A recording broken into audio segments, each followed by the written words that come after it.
Hello. Today we will be continuing Misericorde Volume 1. Now, I started this visual novel like a couple months ago, but we never continued it because I have forgotten about it, but it's got really interesting.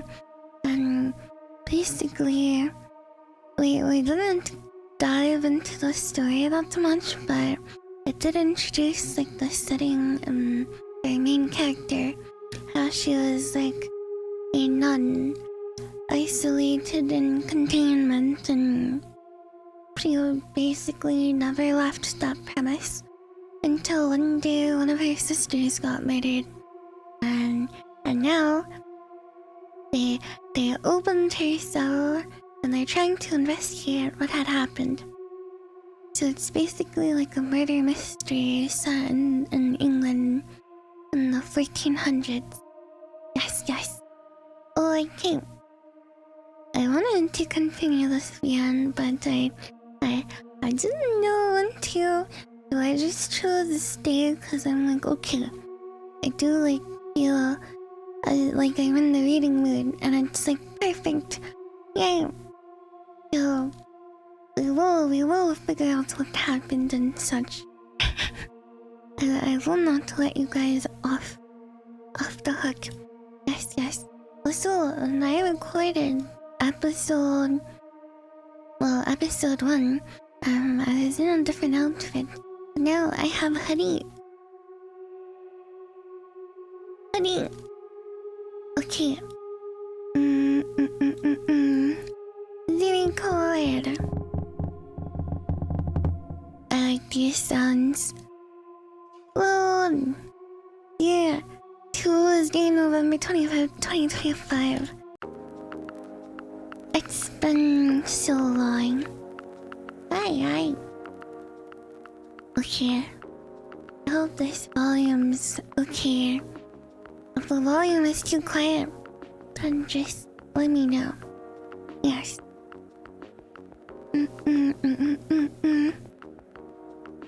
So a cursor is, I don't know if you can see the cursor on screen, but it's like a cross, and I do like the aesthetics of this game. I think it's cool.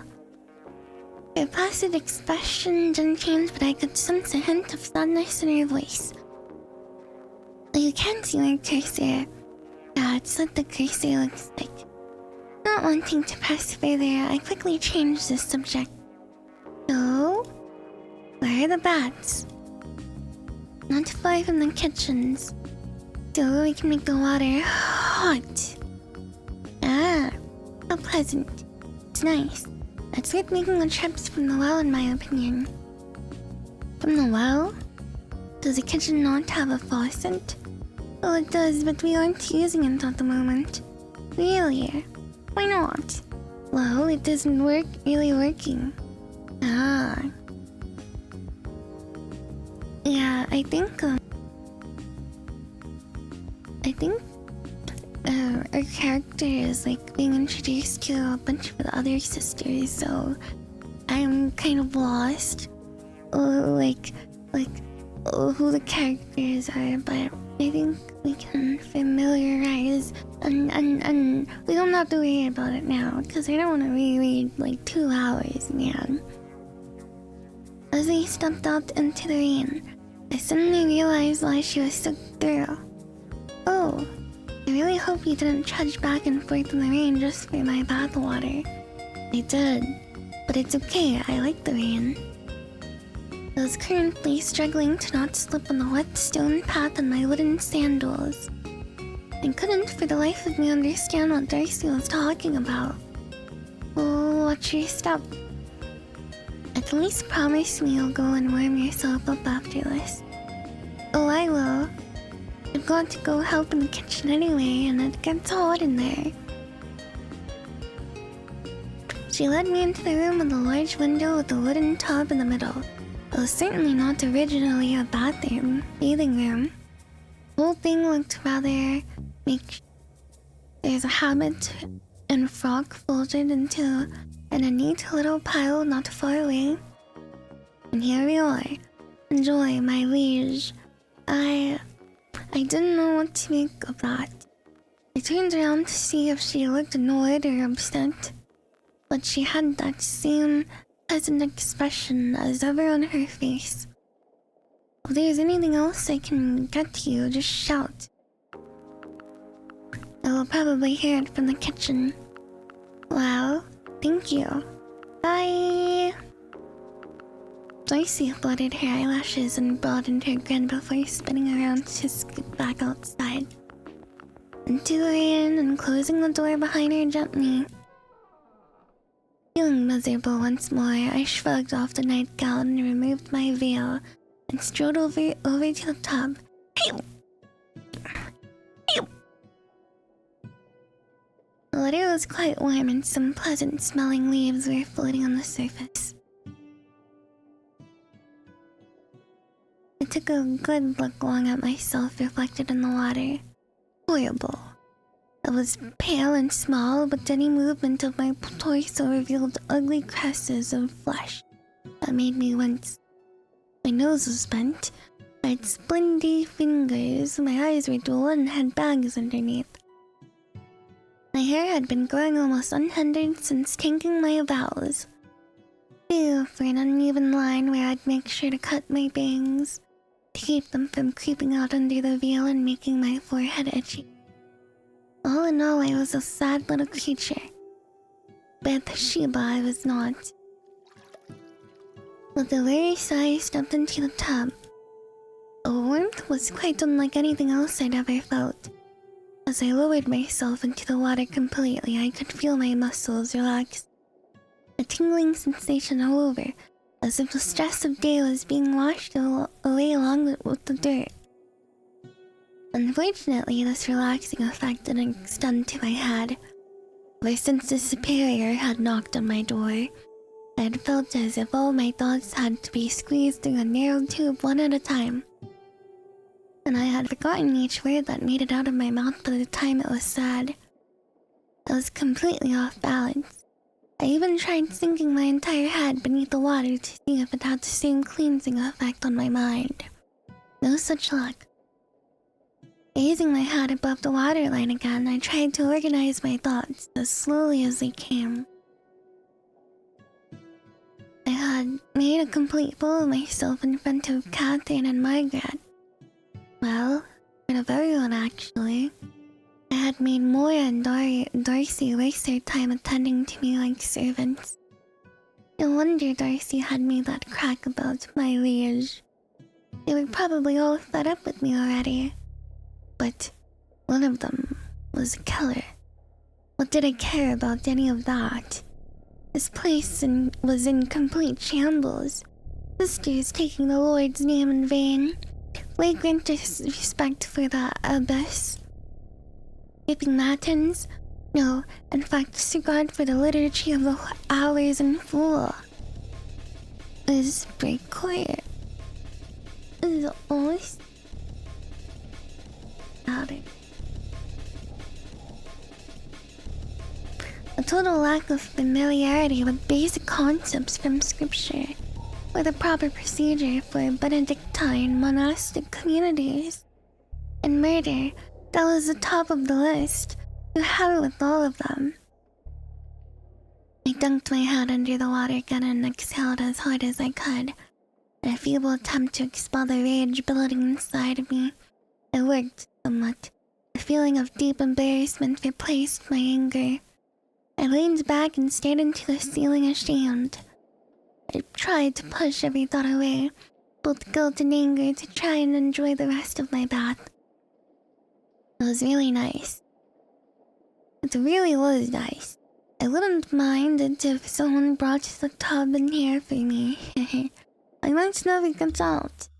Still, while I have you here, would you like to hear a different story? Shorter than my own, don't worry. It won't be much of a detour. What a kitty. Is a kitty.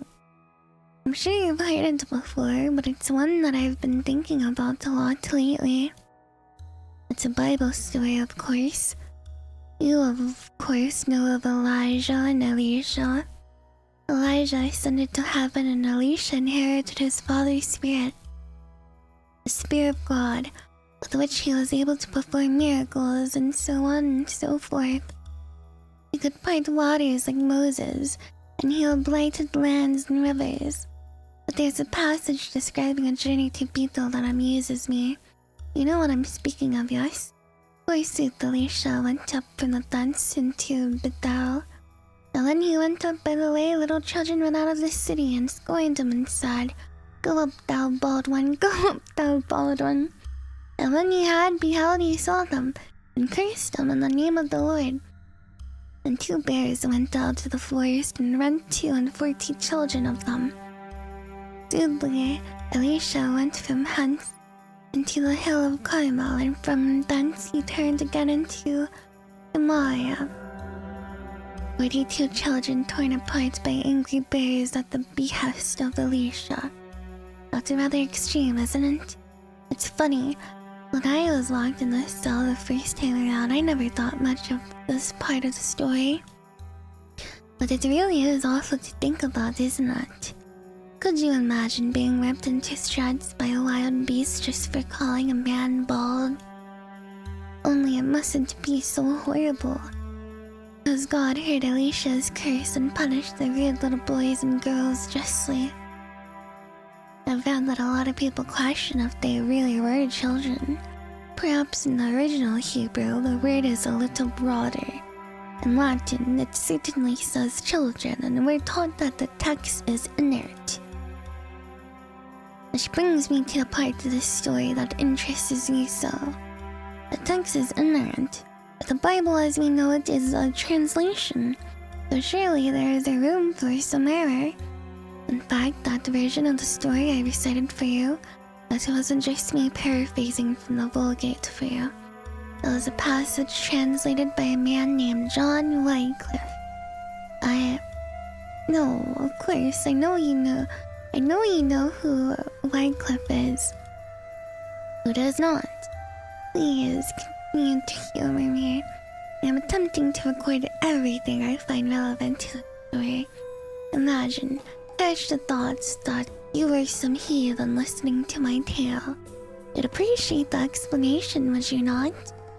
That is how I was trained to write chronicles. Do try and put up with me if I sound like the superior. Anyway, as written in Latin, the story is as follows. Ascendent autumn indi in Bethel, cum Q ascenderat per viam peri parvae, aggressae sunt disvitate, et illudibant I dicentus ascend calv. We come resper videt us et meldicit is in nomine Domini aggressic sunt duo orsi de saltio et lacera verunt ex e quadragenta duos peros. Many years ago, Wycliffe translated the Bible into English. The Archbishop at the time accused him of inserting nefarious messages into his translations. He thought Wycliffe was trying to rile the common people up to rebel against the church. So sure they were of Wycliffe's heresy, they held a synod to argue for his expulsion from Oxford. They succeeded too. His magic seer, Richard II, banished him from the college, and it became natural written law that no man shall write against the church. Hey! We both know the rest, of course, but you won't bite my hat off for walking there, will you? Hey! Wycliffe's sights were denotes. Their heresy was thoroughly put to rest. It was nearly a century ago, so God forgive me for saying this. Wycliffe had some interesting things to say about translation that often rattle around in my head. I've gotten very sidetracked here, haven't I? Oh dear. The point is, find it interesting that Wycliffe's translation kept the children part from the Vulgate Bible.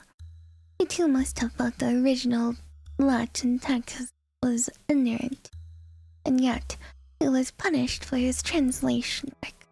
God forbid, but if the church as we know it crumbles many years from now, someone attempts to teach using the Bible as a basis, will they keep that part like we kept it in the Vulgate? What does this story actually mean?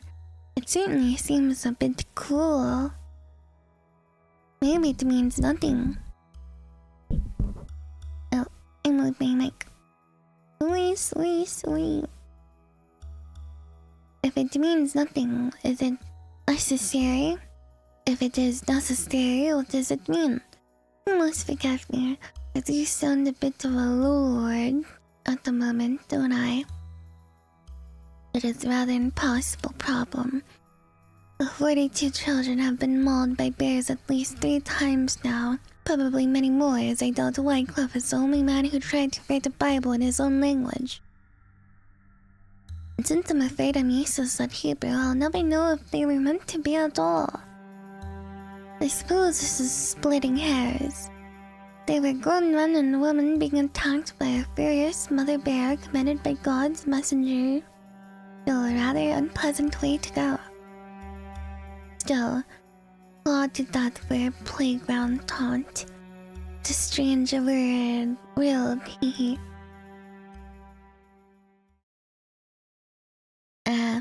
You had indeed already heard all of this before. Please forgive me for taking up more of your precious time.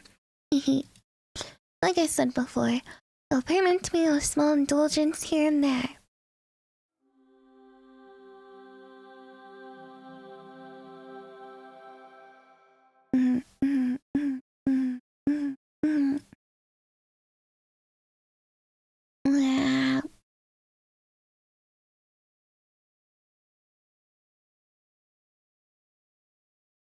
Even if I was not completely refreshed in spirit, the bath certainly did wonders for me physically. I could no longer count each individual bone in my body aching at the very least. The noon bell rang. I stood up in the bath, scanning around for a towel or some sort. I spotted one, a simple piece of linen cloth, folded next in the habit Moira had washed for me. I stepped out of the bath while the bell was still ringing and dropped to my knees, resting my elbows against the edge of the tub with my hands clasped together. I began reciting the Psalms for a sec. Anticum gradum, ante levavi oculis meos, qui habitas in caeli. Hello? I wheeled around with a start, twisting into an uncomfortable position, attempting to cover my shame and turn to face my visitor at the same time. Oh goodness, I'm so sorry. I was just coming to collect your luncheon. It's alright, I was just reciting the office. Really? Which one? Sec. The noon office. Do you not... Oh, yes. Well, since you break from luncheon at midday, we rolled that one into prime. That was deeply embarrassing for several reasons. I rose to my feet strategically, covering myself. Moira politely held a hand in front of her eyes. Did I interrupt it then? In the chapel? I would never blame you for your nonsense. But I began drying myself off with the towel, pressuring it against my hair gently and hastily running it along my body. I must confess that I'm a little behind on all the offices today. I slept through matins as well. Oh, you cannot see who's talking. Wait, I'll be alright then. Yeah. Matins? Oh, don't worry about that. We will matins into prime as we... What? We're headwing, by the way. I flung the towel to the ground in shock, so dismayed as I was. or still holding her hand in front of my face without a nervous giggle. It's fairly normal as far as I know. We have morning prayer and evening prayer. We spent all day following the hours to the letter. We'd never get anything done. Or any sleep at all. Were you really getting in the middle of the night prayer? Yes. And dropping everything to recite psalms throughout your day? Yes. My goodness, that's so unfair. The superior never told you about how monasteries condense the hours? The bishop didn't either? No. I find it hard to believe, to be perfectly honest. How often do you take communion? Whenever the bishop is here, so...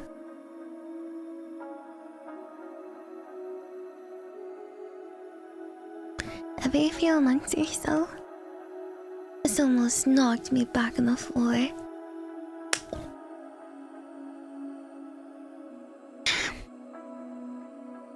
I was used to receiving communion once a season, but I had been under the impression that I was a unique case. My needs differed from the rest of the sisters. I had been in a permanent and all-encompassing relationship with God. He is a woman, but not seem to have the same devotion. I finally remembered that I was standing there like a fool and began to put my fresh clothes on. They smelled and felt lovely. Little dried leaves fell off the sleeves and robes as I lifted them. I bent down to pick one of them up after I slid the cloak over my head. Those are from our garden. Aren't they nice? Extremely so. I really don't recite the hours as written. This isn't, I don't know, a prank? Why would I pull a prank on you? I have no idea. The superior just put the idea in my head, I suppose. But morning prayer, oh, of course. Laura is the one to watch out for. She's full of youthful vigor. Or Darcy. Or, well, Catherine. Or Margaret. She looked sheepish. I can see why you might be wary of practical jokes.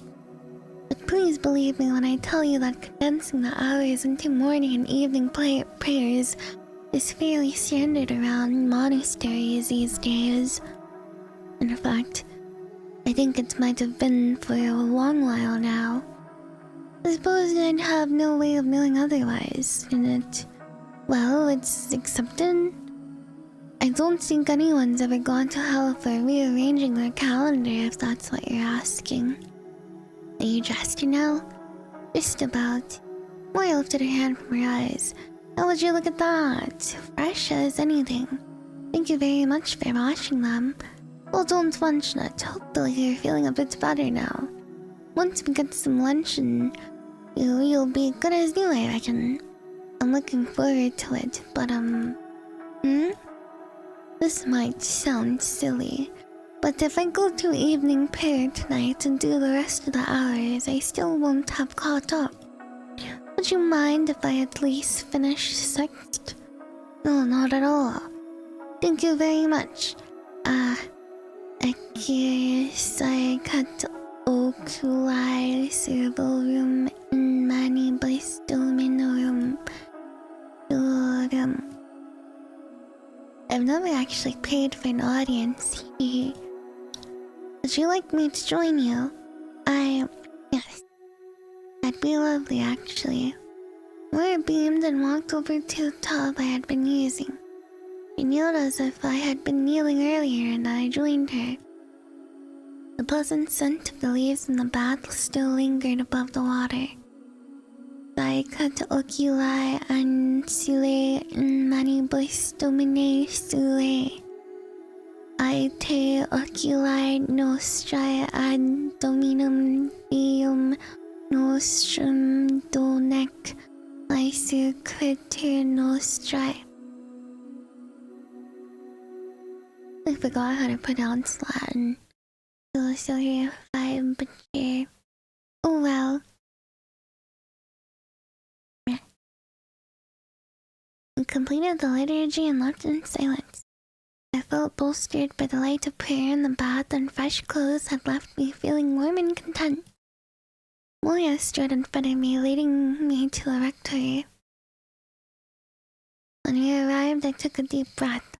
Bathing and prayer rejuvenated my body and spirit, but I was still nervous about facing everyone, both because of the harrowing events of the morning, but because of my mission.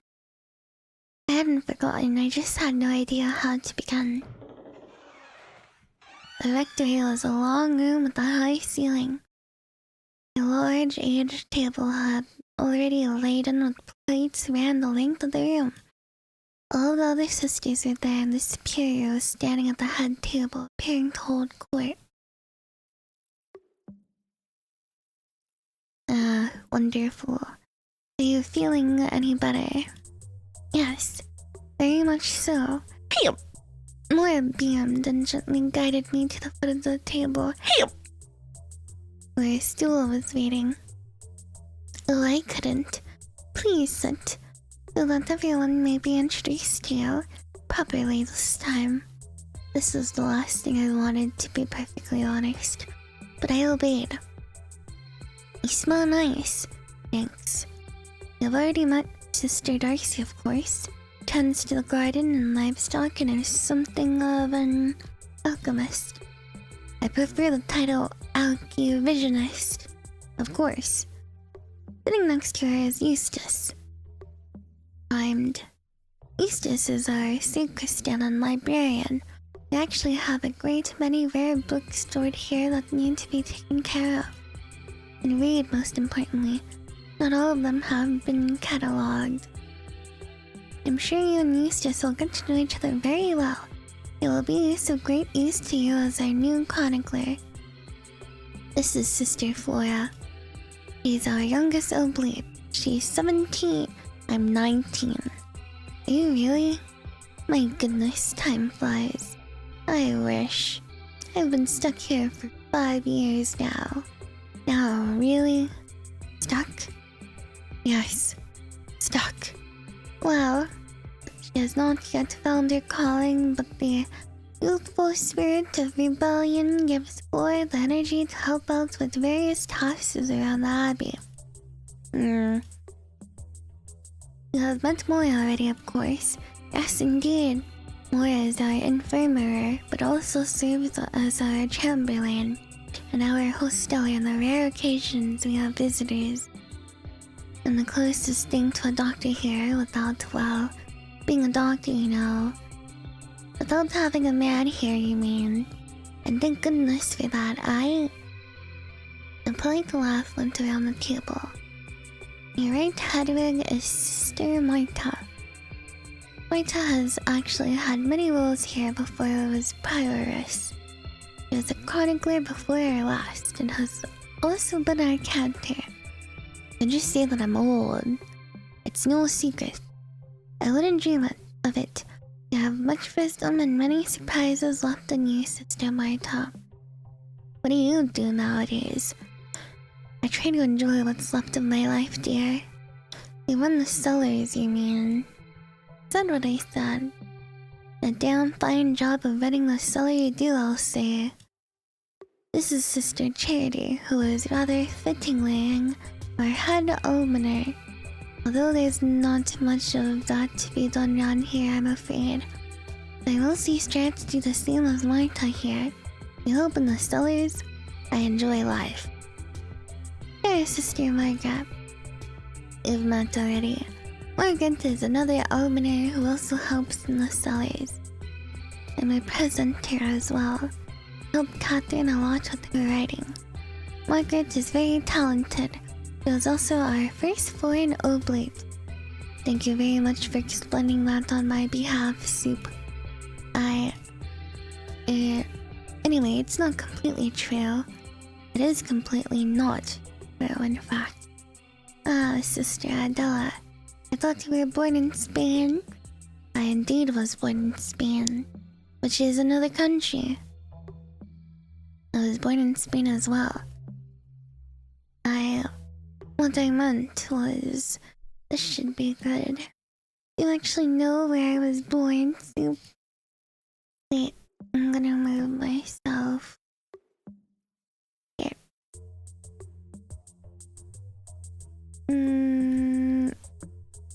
Elias doesn't cover. Wait, don't call me that. Of course I do. They're first a blade from outside. The usual. Here. Typical spirit of people who devote themselves to monastic life. Full rule the spirit of your reverence. That is such fool, Darcy. I'm just a nun doing my little part to spread the faith around the whole globe. Which is the entire purpose of being one, or so I'm told. I'm Irish. That's wonderful, Mora. I apologize. I did not mean to offend. I simply meant... No offense taken, Soup. I'm sure Hedwig knew what you meant. Well. Tough act to follow. Love of course meant Catherine. Your name is spelled with a K, but when speaking we referred to her as Catherine 1. Our old chronicler was named Catherine 2. We had a little contest for it, and Catherine 2 was very gracious in defeat. Crying shame what happened to her. Catherine is our... Come to think of it, Catherine, what is your title? I double. This is her sister Adela. She was actually our newest oblate before you decided to join the congregation. That's right. It feels good to move up the rank. Adela has also not really settled into a role yet. Like Fleur, she hopes so to wherever she can. And finally, we have met already. I gulped. I am the prioress, my second in command. We sat in silence for a moment. I'm from the Wales. Thank you, Darcy. Well, now that we're all caught up, everyone head bowed instantaneously. I hastily lowered my head as well to join in the hushed whispers. Let us eat. And I plate toward 2 thick slices of bread far thicker than I'd ever been given in my cell. There is some kind of boiled meat and a crumbly hunk of white cheese. I glanced around, everyone was already digging in with fingers. Though its soup, starting with the bread, it was light and fluffy with a crust. Finger appeared above my plate suddenly. Stuck. Well, what? The meat, it's stuck. With herbs. In your garden? That's right. I pinched off a piece and marveled at how juicy it was. Put it in my mouth and was overwhelmed. Wow! Helped. Yeah, you killed the duck. Well, yes. You cry if you have to do it. That's right. I raised them and named them and loved them. I really shouldn't do that for days. Name them? Yes, I love them. I'm good at names is the thing. It's true. And once I've named something, it's impossible not to love it. What was the duck's name? I'd offer my compliments. If they were still alive anyway. No clue. Doesn't let me tell her which ones are being slaughtered. Hang on, but you'd still... she figures it out eventually when she checks in on the animal. Look, it makes sense. How does it make sense, Darcy? I'm going to be a little sad about it no matter what, but I can't stop it from happening. I can put it off, so I'm not sad about it at lunch, which is a horrible time to be sad. Does not knowing you're going to be sad later not make you sad now? No. Why? Because the duck tastes good. Nobody seemed to be able to argue with this logic. That's our dice. And that's our dice. Everybody continued eating in silence for a moment. How do you tell the difference between animals? Knowledge. I shuddered involuntarily. All of a sudden I felt a hand beneath the table tapping my knee. I looked over to my right at Marta, who smirked. She tapped on my knee again as others continued their conversation.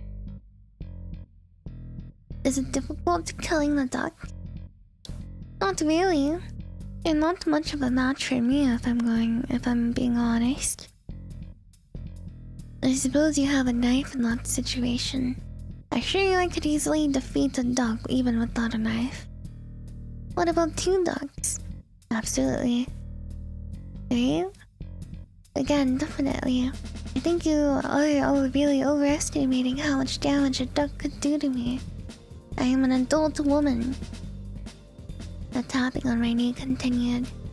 She, still smirking, tilted her head down, indicating I should look lower.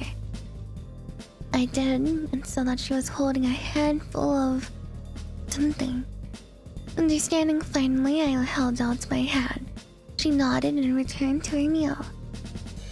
Ducks can be really mean. Have you ever seen an angry duck? Yes. They don't love being killed, funnily enough. What? They can, see you coming? They know they're about to die? I don't have to ambush them if that's what you're wondering. I usually figure it out by the time I pick them up by the neck and put them on the chopping block, though. How would one sneakily attack a duck? Very easily, probably. They are a duck. But you don't attack them that way. Correct. Why not? Again, I feel like you all are severely overestimating the power of a single duck and underestimating me. A fully grown woman. How many ducks would it take before you think you'd lose? I could defeat every duck. It is simply not a problem for me. Every duck? In the world? Come on. I could defeat infinite ducks. They're small and have little necks. I could kill a duck by accident. It simply does not require any measurable amount of my strength. You would get tired eventually. I would not. You're talking as if they're ants. I think it requires a little more energy to kill a duck than an insect. Especially if there were a lot of them at once. I would swing my arms. I would kick my legs. A group of ducks would crumple immediately in a fight against me. And now I'm thinking about you killing a lot of ducks, and it's making me really sad because I'm imagining you killing all the ducks I'm looking after with huge kicks and punches, and I love those ducks and I hate this conversation now. I'm sorry, Darcy. I didn't mean to upset you. We're speaking hypothetically here. I'm not going to kill all your ducks. That's okay, thank you, Eustace. I'm not gonna kill them all at once anyway. It's the ones we need food for. He's trying to get out of it. She thought we wouldn't notice. Hedwig. Madame? She stood up holding her empty plate. I would like to see you in my office when you're finished eating. I didn't know what they were. I just stuck my hand out. I beg your pardon? Oh, nothing. Silent.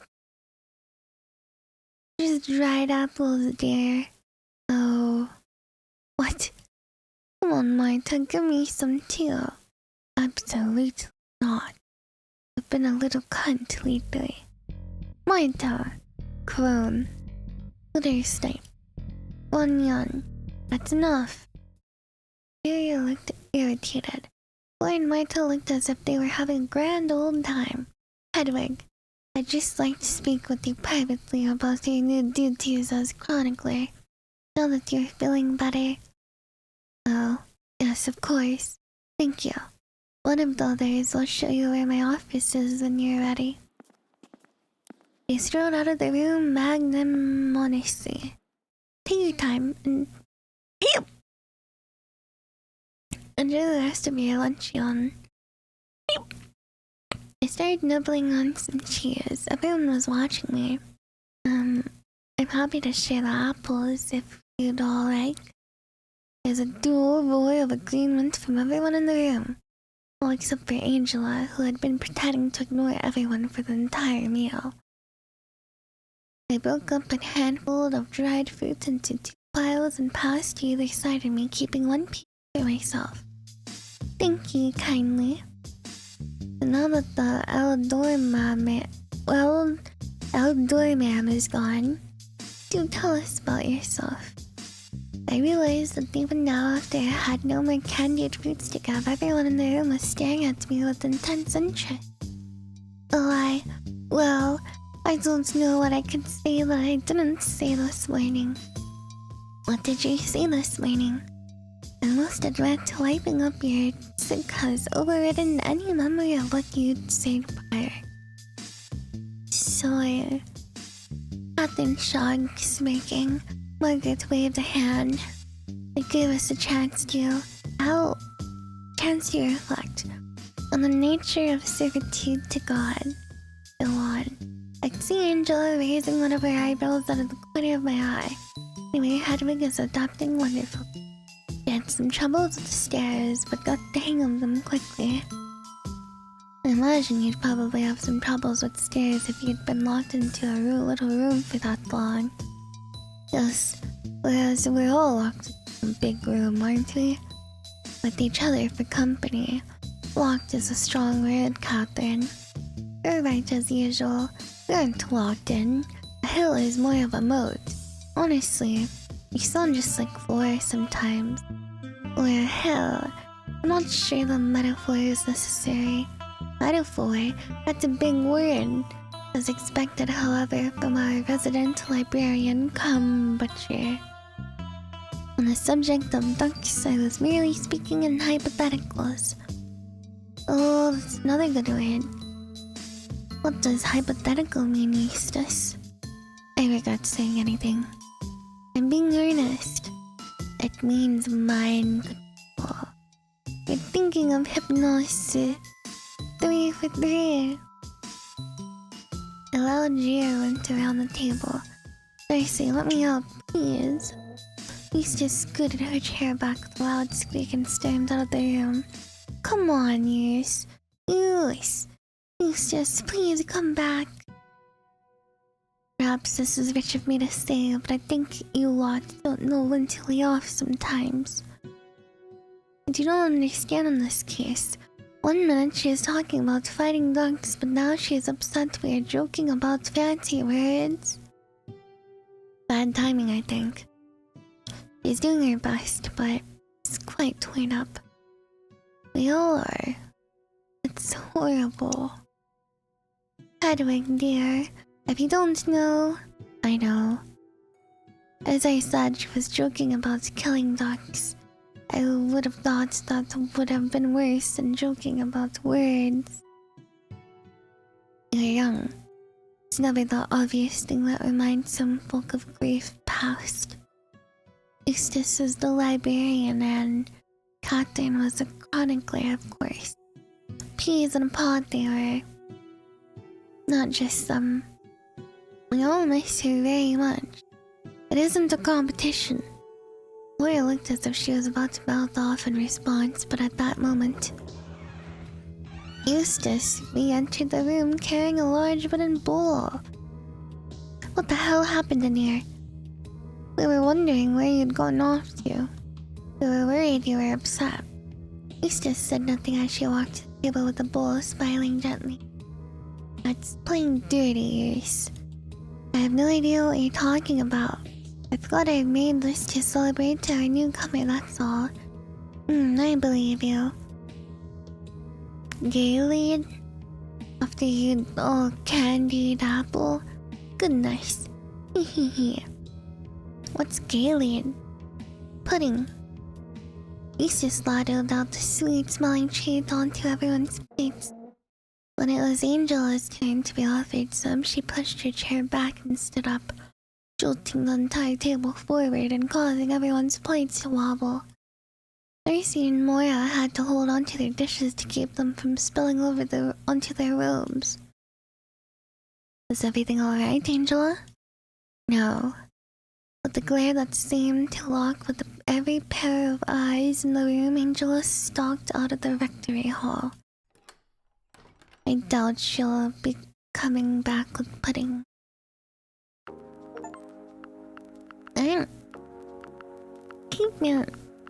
was in considerably higher spirits after eating. Excuse myself after finishing the galley. I got a little self-conscious about how long I was taking to meet the superior.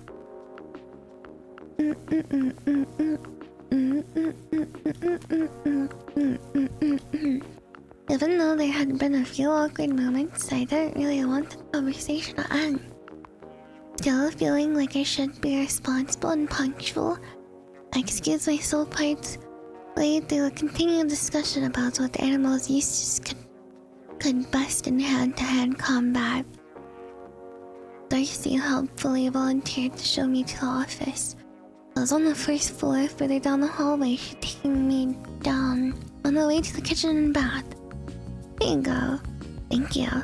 And thank you again for the mint as well. And for showing me around before. Oh, and I helped cook lunch. Oh wow. Thank you for that as well. I didn't make all of it, but enough that it's sad to not hear thank you from the others and nice to hear it from you. Well, in I go. In you go. Enter. I opened the door and slipped inside. Darcy watched me with a big grin still plastered to her face. The superior's office was small but meticulously kept.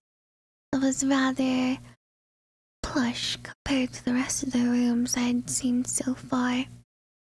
The grand window looked out into the garden, and there was a door off to the left that I presumed to lead into a private bedchamber. The superior herself sat at a thick oaken desk in a rather ornate chair. How are you feeling? Much better, thank you. Good, good. How was your morning fared? Setting aside your little fainting spell, I rummaged around in the recent memory for a reassuring anecdote. Oh, it has been an interesting experience.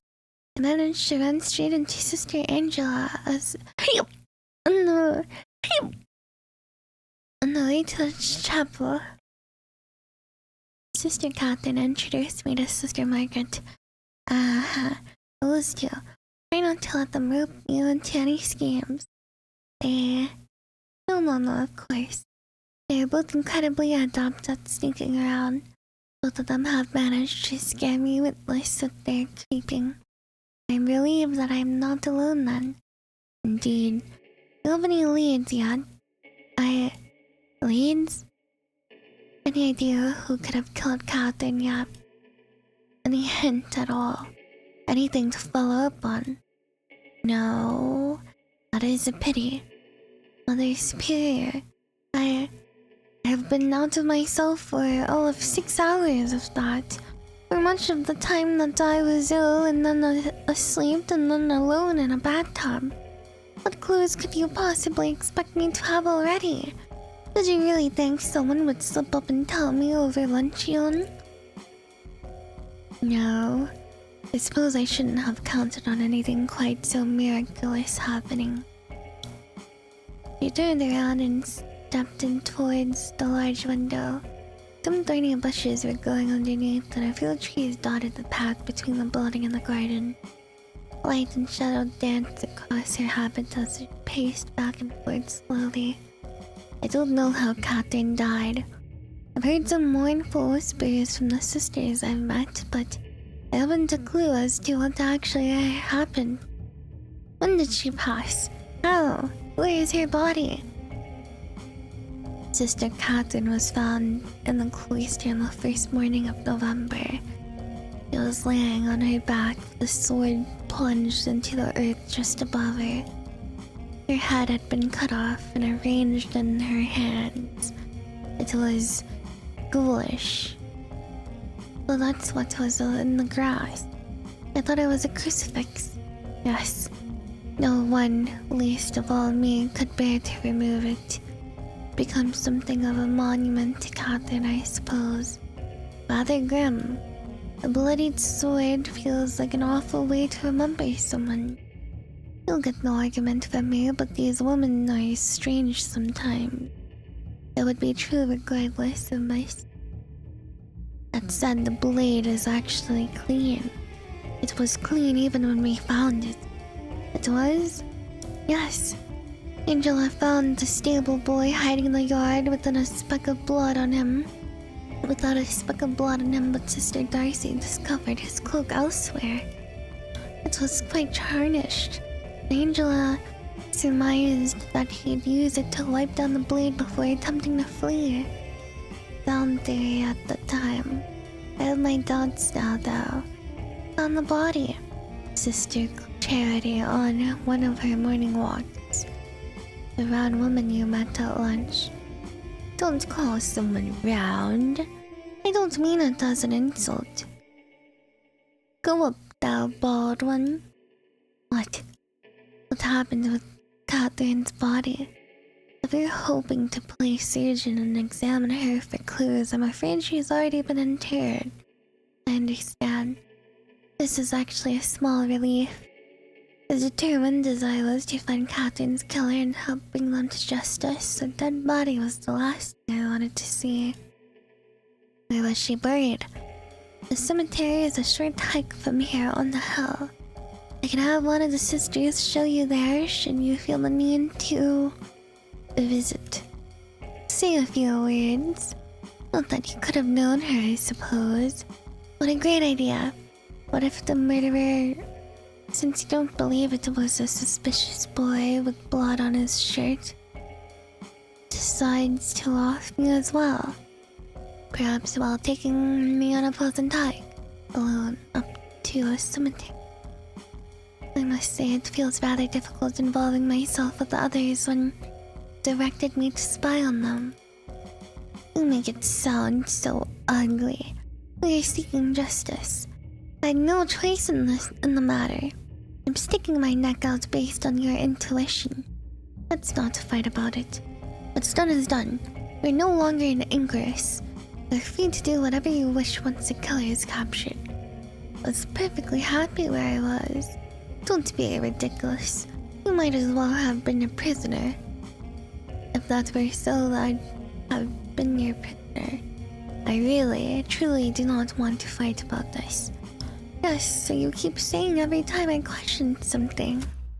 Stop giving me this insolence.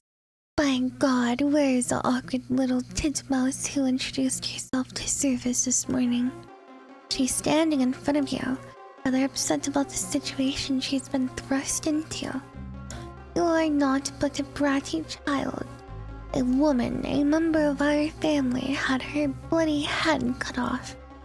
And all you can think about is your own comfort. These people are not my family. You least of all. I am your superior. I am your abbess. You are my charge, and you will do as I say. I have been as accommodating and kind as I possibly can in asking for your assistance, but make no mistake. I do not need to ask, nor will I in future if I require something of you. Vad ad vomincam o pedre et considera vias ius et dici sapientium. Clericum non habet dusum nec acertorum nec principem. Parat estet sebum sebae at congredigat in messi quod comidat. I'm neither ant nor slug, Abbess. I will respect your wishes as my superior, but I am not a soldier awaiting command. Are you surprised? I must admit I surprised myself at this moment as well. Maybe my humors were still off kilter. Maybe I was tired of feeling meek and embarrassed all morning. Perhaps I gave myself for the first time in many years. I was trying out new behaviors to see how they fit me, the way one tries on a new cloak at the market. Or maybe, just maybe, something else. Do you think Darcy could have been right? She said this place is haunted. I am sorry. Once again, I am being unfair. Please try to understand. I have so much love for this place. These halls are my responsibility, and if it all falls apart, I don't know what I would do.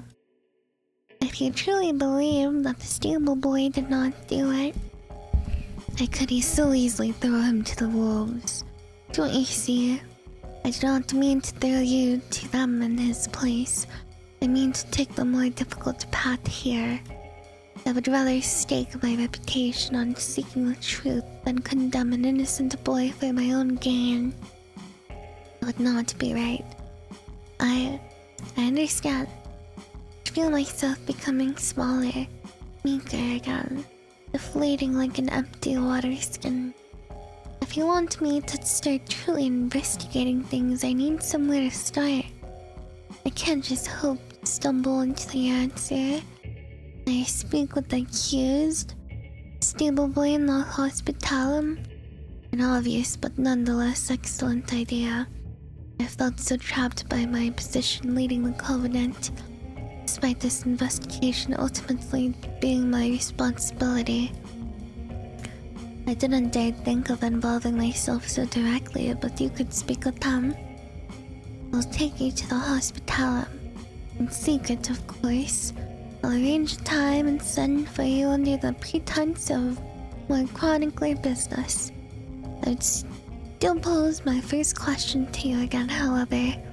Think hard. Has anything stuck out as particularly unusual to you? Everything is unusual to me. I was fighting back tears now. Me. Everything. Catherine tell you I barely made it down the stairs this morning? In my mind, I knew what stairs were, but I can't remember if I'd ever actually walked up or down any before today. It will take some time to adjust. I'm not sure if I will ever fully adjust. Have faith. If I could offer one small observation at least, if there's anything I find strange, it's how calm everyone seems. You felt it too. I'm glad it was not just my own superstition. Everyone seems happy. Especially at luncheon, they were joking, laughing. I suppose I'd have no way of truly knowing, but the congregation certainly isn't behaving the way I'd expect them to, knowing one of them just died. It is odd, isn't it? Yes, I suppose. Your instincts weren't wrong in asking for my help. Change the subject quicker. I was happy with your choice and my situation. God forbid. Oh, a question. Is it true the hours are compressed here? A morning service and an evening office that encompasses every office? Yes. That is a fairly standard in most monastic communities nowadays. Why didn't you tell me that my cell wasn't far away? You knew how to use stairs. The bishop forbade it. Why?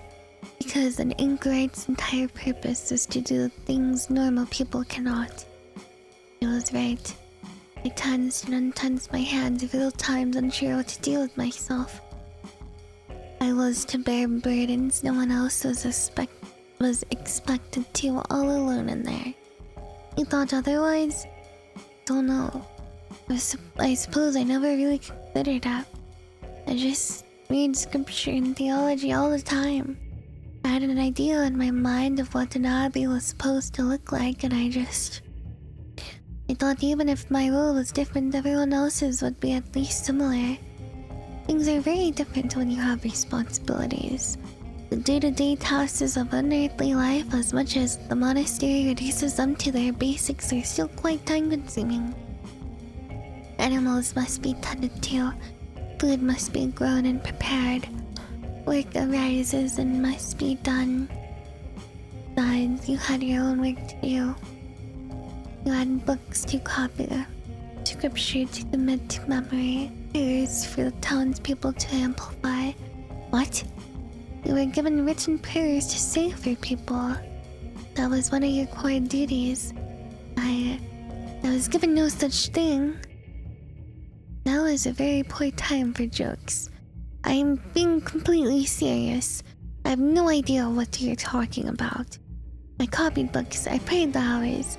I was never given anything else to pray for, save the occasional visitor to the hagioscope's prayers. She gave me a piercing icy glare, and as if a set of strings holding her upright had been cut, she collapsed onto her chair. I don't understand. We are very far away from the nearest village or town here. Nonetheless, we are here and we serve the people of Lynborough in their need. Offer them help with their prayers. Of course, I would happily done so if I'd receive any. As we're up on this hill, we sent supplies from the village. Things we cannot grow ourselves. Essentials, occasional holidays, luxuries, and so on. She reached onto the desk, into the drawer under her desk, pulling out small cups and carafe. She uncorked the container and poured some dark liquid into broad cups.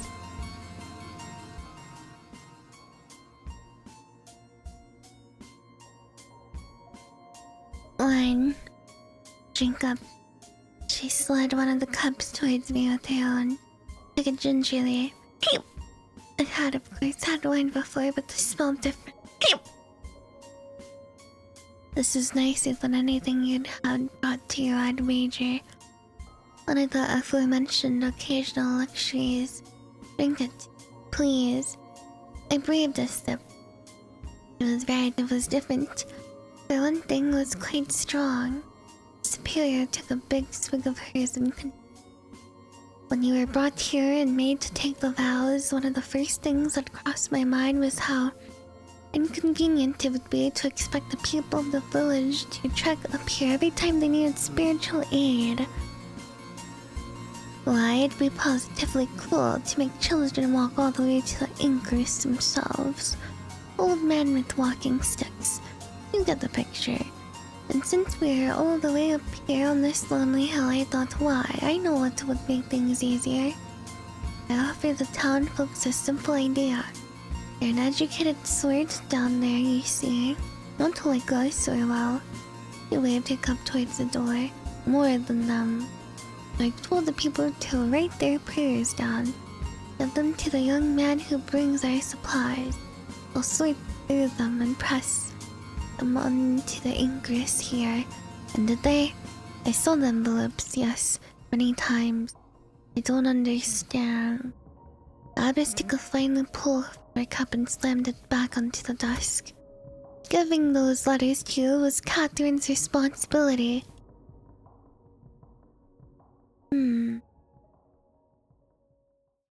Weird.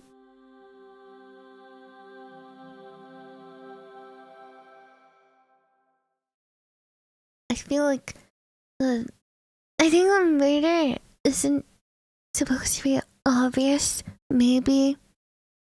And I can only think of like Eustace or like the teenager that's been here that hates it here. Cause like Eustace is capable of like killing animals. And then the girl doesn't even want to be here. So what if she like talked to Catherine? I don't know, that's really weird. It feels like it obviously is like someone who doesn't enjoy the covenant. But I was also like wondering like maybe it could have been all of them. It was like an agreement to kill someone. Because that has happened in a mystery murder that I have watched before. It was like weird. I didn't know what to say. The woman who had come to the hagioscope so many times, who had seemed so interested in me and my way of life. So, like she was like down there in her cell. Sometimes there'd be visitors, yeah. But I think there was like this one girl that talked to her and kind of made friends with her. Maybe that was Catherine. I'd been hiding an entire function of my job from me. Why? It made no sense. The already foggy picture I had of Catherine in my mind was losing definition. I suppose I could just start by asking the others about Catherine. Careful. I could raise suspicions rather quickly. While I am taking over her old role, it would make sense to everyone if I asked about her, I think. You know the size of shoes are meant to fill. As long as you're careful to frame it that way. Of course. I just don't understand. Why would Catherine withhold my letters? The superior let out a heavy sigh and brought a hand to her temple. It looked as if she'd aged 5 years over the course of this conversation. Don't know. The more I hear, the less I understand. That's exactly how I feel. I know this is the right thing to do, but I was not expecting things to get this tangled quite so quickly. I'll do my best to untangle things, Abbas. Tried my utmost to sound authoritative. Maybe I really was trying out new personalities. The superior gave me a tired smile in response. Bless you. You can wander around the grounds and talk with some of the sisters. I should be taking most of the rest of the day for their work, but I'm sure they'll make time to chat. I gave a little bow of my head and turned to leave through the large oaken door. Stepped out into the empty hallway. I had no idea where to start looking for people, but I realized now was decent a time as any to explore the abbey and get my bearings. Truth be told, I had no idea how huge this place actually was when I was in my cell. I had a few diagrams of monasteries and cathedrals in my book, but those were just little lines on a page. Now that I was actually wandering around an abbey myself, one that seemed to eschew the careful layouts I had read about, I thought. I found myself marveling at the tiniest thing. Most of the stonework was quite old. I'd noticed that some walls lining the path to the bath and the kitchen were in disrepair. I didn't quite know how to describe it, but it wasn't just dilapidation. Some parts of this place just looked older, squared off, less detailed. Chapel, for instance, while certainly very tall inside, felt very simple. Big blocks, really. But as I walked around the grounds, I noticed that certain sections of Abbey were meticulously detailed. There were little flourishes on the corners of the stonework, bits and pieces that didn't seem to serve any particularly function, but certainly caught the eye. And then I thought, maybe that was the function. I hadn't seen many other buildings before, but I could immediately spot the difference between parts of the monastery. I reached for the comparison I could make. I connected it to the books, of course. Some parts of the abbey felt like they had been built the way the Old Testament had been translated. Functional, blunt, constructed out of the bare necessities to make their point immediately. In the story of Alicia I was relaying earlier, the distance between the bears tearing those children apart and Alicia arriving in Bethel is 2 lines or so. Other parts of Abbey were more majestic. Pretty. Perhaps there's a structural reason for the way things look, but the look is what draws you in. You can gaze at it and ponder what it means rather than understanding its purpose immediately. Maybe it's just decorative. Maybe it's decorative and functional. Or perhaps the decoration is a function. It's long-winded and aesthetically interesting, like something Aquinas wrote. Romanesque Vince Gothic? Well, yes, that was exactly what I was getting into. I apologize for the rambling. I'm trying to illustrate how my mind was perceiving my new world together. Being locked in a room for years and years.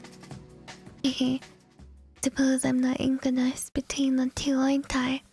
Not in the talent by God, but certainly in method. That's okay. You can be Roman and I'll be Gothic. I took a turn I hadn't made before down some stairs. I trod carefully, still embarrassed about my little adventures with Catherine that morning. I realized I was stepping into the undercroft, which meant the cellars must be nearby. I wandered through the croft until I heard voices echoing around. It sounded strange. I followed them until I spotted barrels. Lots and lots of barrels. I walked through the rows of casks and all. This was a lot of wine. I could see two figures ahead of me. Oh, hello, Hedwig. Hello, you two. Am I to put you on cellar duty? Oh, no. Just came down here to talk to Flora. I was on cellar duty. Is everything alright? Oh, everything is just fine. We were just talking about chess. I'm very competitive and sometimes I just raise my voice, I suppose. Yeah. Are you good at chess, Hedwig? I have never played, actually. Of course. What a silly question for me to ask. Who would you have played against? That's right. You play chess against yourself. Where's the fun in that? You get to be alone for starters. No, that is such a waste of time. There's no romance in that. Romance? The thrill of competition. The heat of a battle. Chivalry requires spectatorship. To do battle not with swords but with wit. Romance takes two. While you certainly do get passionate about chess, I can romance myself just fine. I do it all the time. Flora, now you are just disrespecting the game. I don't understand. Well, anyway, Flora, I still demand a rematch. You will face me in the field of battle of the mind. And I will prove to you that your last victory was but a fluke. Fine, whatever. If it'll get you out of my face. Tonight, we duel. Adele lifted up imaginary sword and twirled it around and shielded it at her side. Okay, sure. Bye. Goodbye, my friend.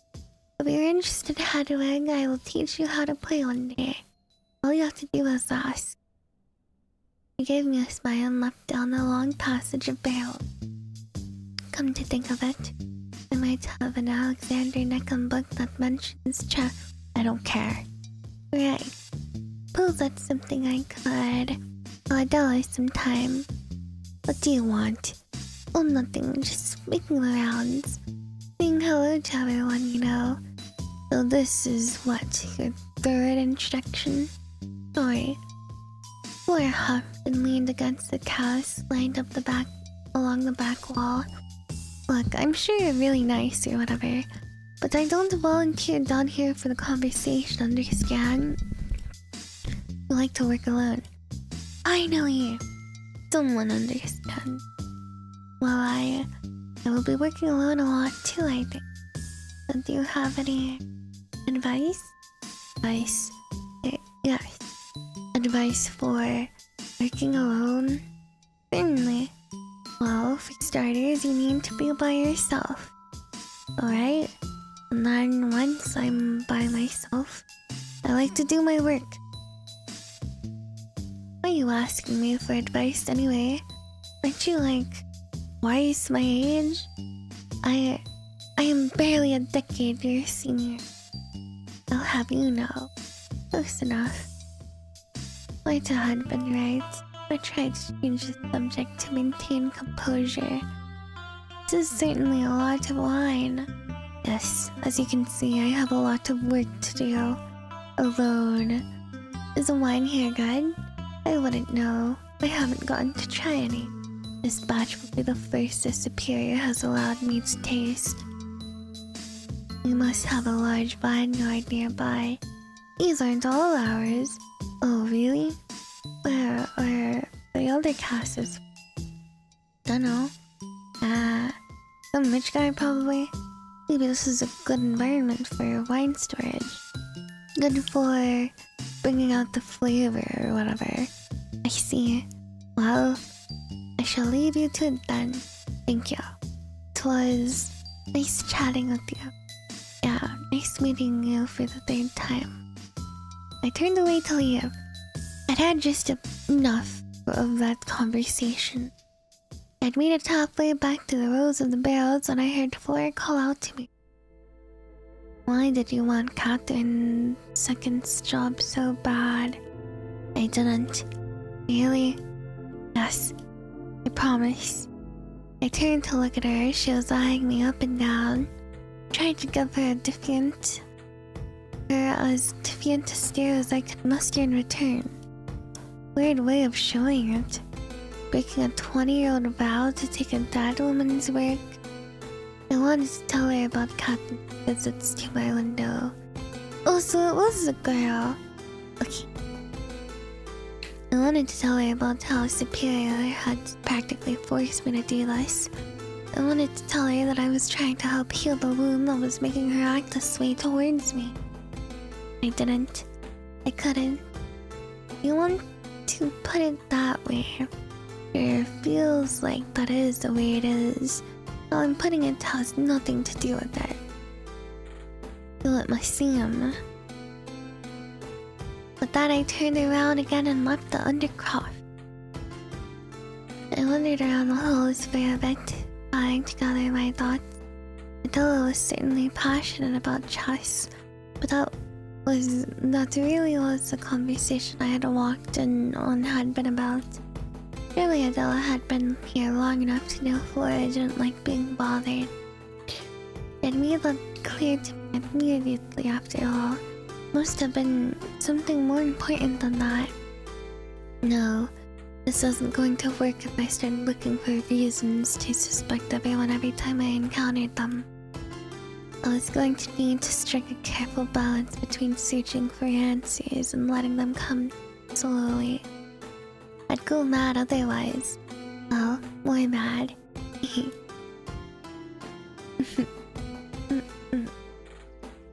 Jumped onto the outside path that had led past the kitchen. Pew! Pew!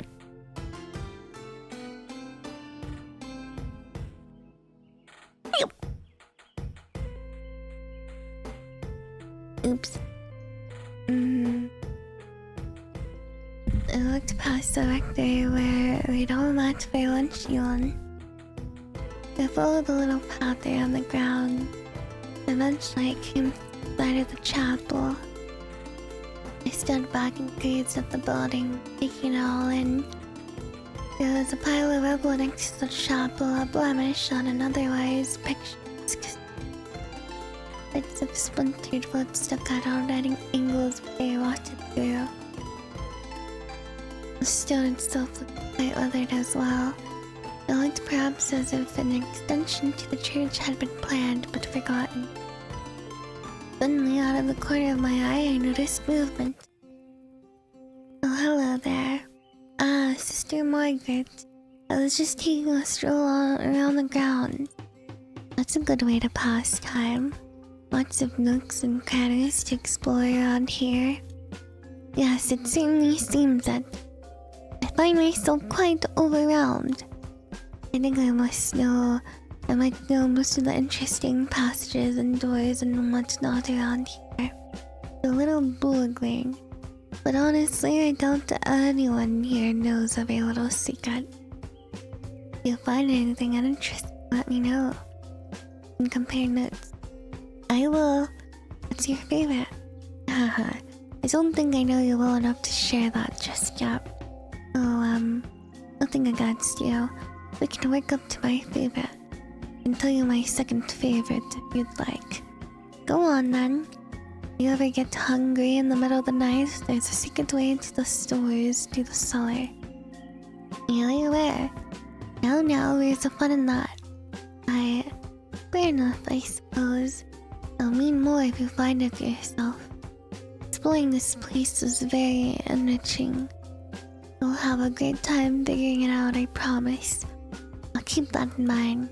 By the way, at lunch, I would like nothing more than to skip over whatever topic you were hoping to breach here. Ask me what my favorite psalm is, or if I play any instruments, anything else. You play any instruments? Do you play any instruments? I'm not too shabby at the lute now that you mention it. Wow, I've never played any instruments. I imagine that's obvious, come to think of it. You should try it. After note have shoved one into your hands the minute you stepped out of yourself, she was still here, I'd wager. Really now? That's more or less how it was for me when I got here. Hardly a minute after having my hair shorn, she was asking me all kinds of things. What I liked to do, what I wanted out of life. Nobody got past her without trying something new. She sounds like she was very inspirational. She certainly had the stars in her eyes. May she rest in peace. May she rest in peace. Well, this has been as pleasant as it's been mulled, then. I'll speak to you later, Hedwig. Until next time, Margaret. She gave me a quick blow of her hat and continued off down towards the path I had come from. After taking another good look at the chapel, I looped around behind her. There I could see rows upon rows of bushes and hedges, flower beds, and vegetables. There were vines crawling up the walls of the buildings surrounding the vast network of plants. This was Darcy's domain then. In fact, I could see her niece just behind the door to what looked like a large shed or some sort of hall. I picked up my face. At the very least, these two would be nicer to me than Flora was. Or so I thought. Eustace looked slightly irritated when she noticed me. Stood up and brushed herself off as I approached. Hello, I wanted to say thank you for the gala. Now is not a great time. What? Something wrong? No, just I'm busy. I glanced at Darcy. I realized she was looking even more out there than usual. Is she okay? Yes, as long as I'm watching her anyway. What is she? Darcy was pacing around in a small circle. Her head was tilted skyward, and she looked blissful. She's having a vision. She's what? Rows of bookshelves. Rows and rows of bookshelves. Rows and rows and rows of bookshelves. Hold on. Eustace stepped down to pick a small ledger and quill she'd been sitting with. The reader chooses a book. It is a book the reader has not read before. The reader chooses a book and opens a book. What's in the book, Darcy? Ink lashes like flame. They hurt the reader so, but the reader pays no mind. Readers read and read and read, the reader does. Until the reader's eyes are burned, until every page is turned. Readers read and read, the reader does. Yes, keep going. Stay with me, Darcy. How can you be so calm about this? He's had this one before. Readers read and others ask. We ask readers what they read. What if they read what we mean? Reading makes one wise indeed. Readers read and others ask. Even if the flames do lash. Eustace scribbled all of this down. Seemed perfectly collected. Couldn't believe what I was seeing. All of a sudden, Darcy stopped walking in her little circle, began to wobble, and tears started rolling down her cheeks. Her blissful smile was gone. This is new. What do you see now, Darcy? What's happening? Fire.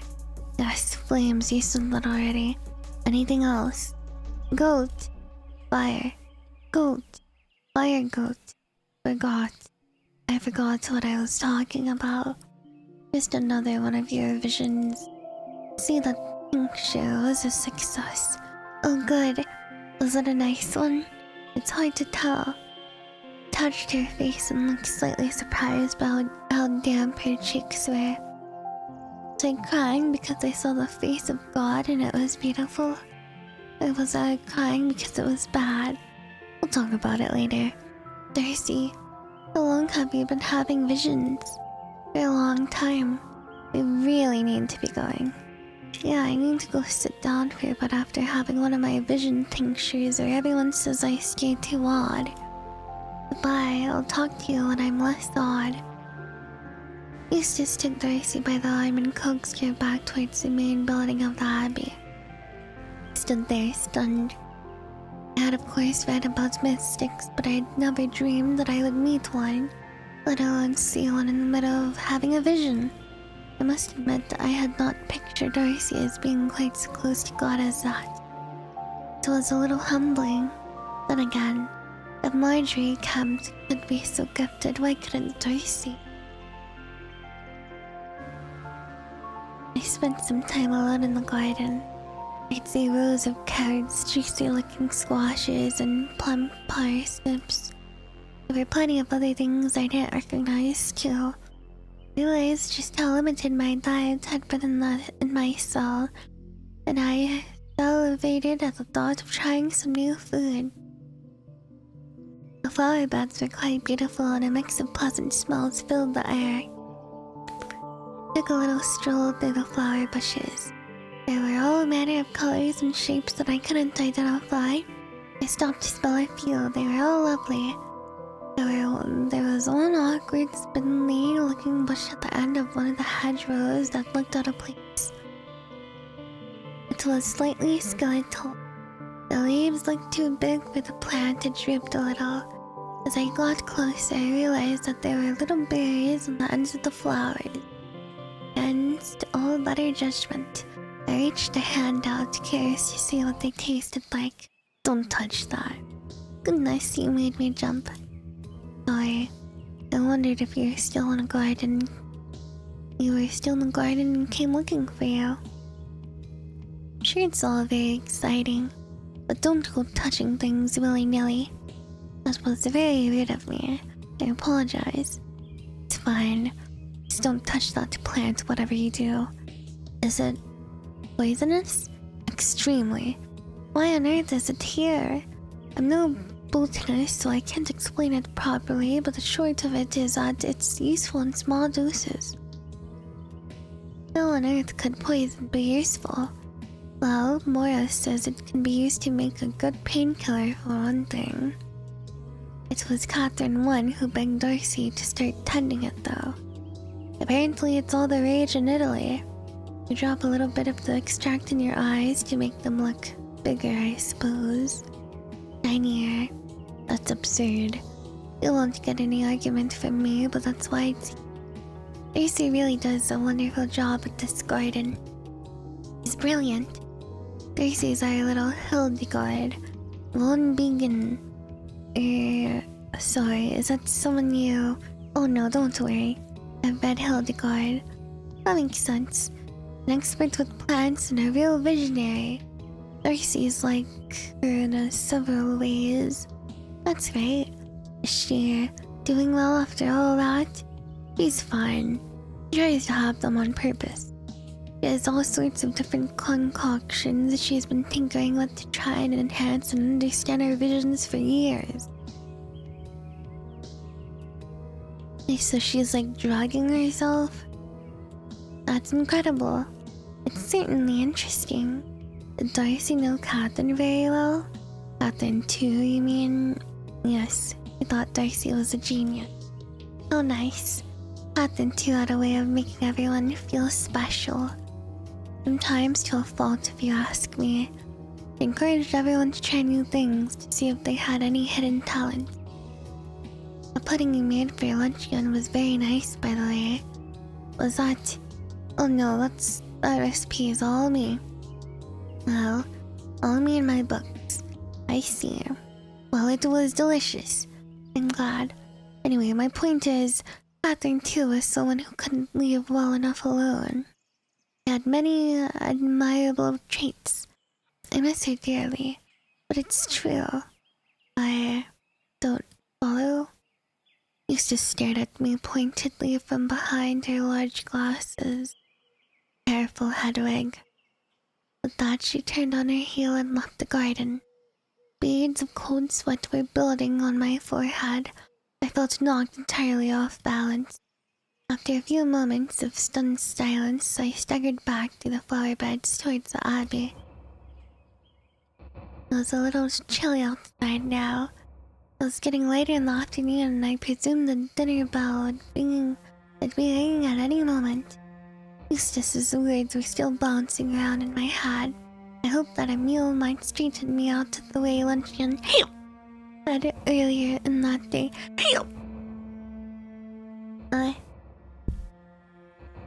As I walked through the cloister, I remembered the superior had said about the sword being left as something of a monument to Catherine. I stepped in the cloister grass and walked up to the sword somewhat apprehensively. Be careful, Hedwig. What had she meant? Did she know? The sword was indeed clean. It looked well weathered, but there was no blood upon the blade. I dared not touch it, but I could tell the edge was still decently sharp. Be careful, Hedwig. How many of them knew?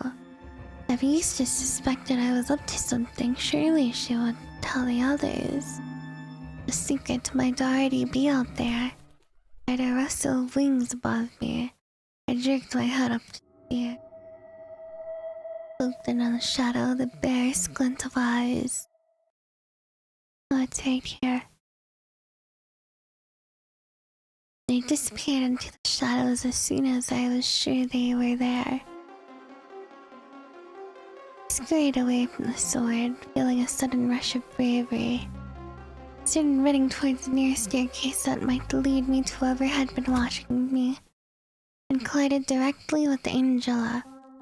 I am so sorry. There is to be no running in the halls. Did the superior not tell you that?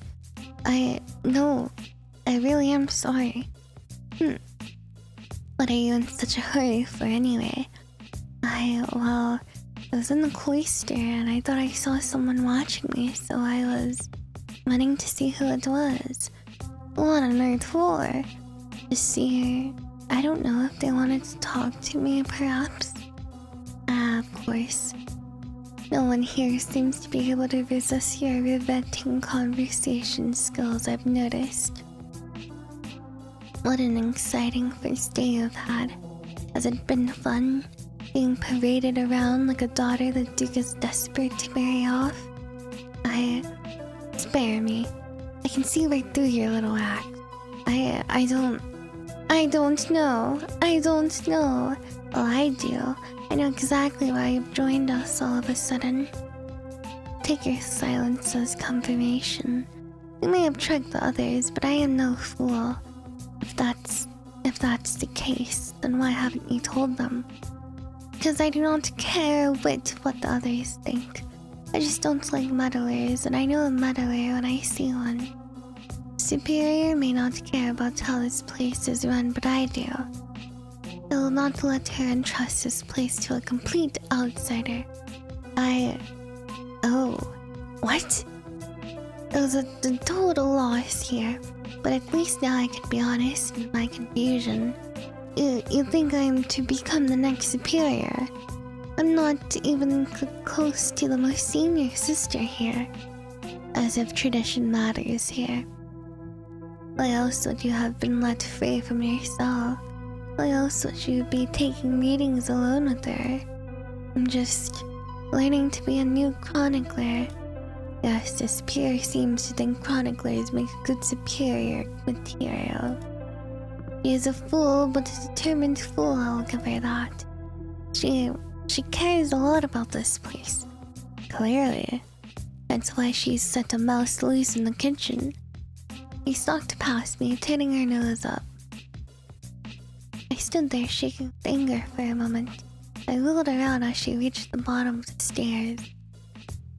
Who killed Catherine?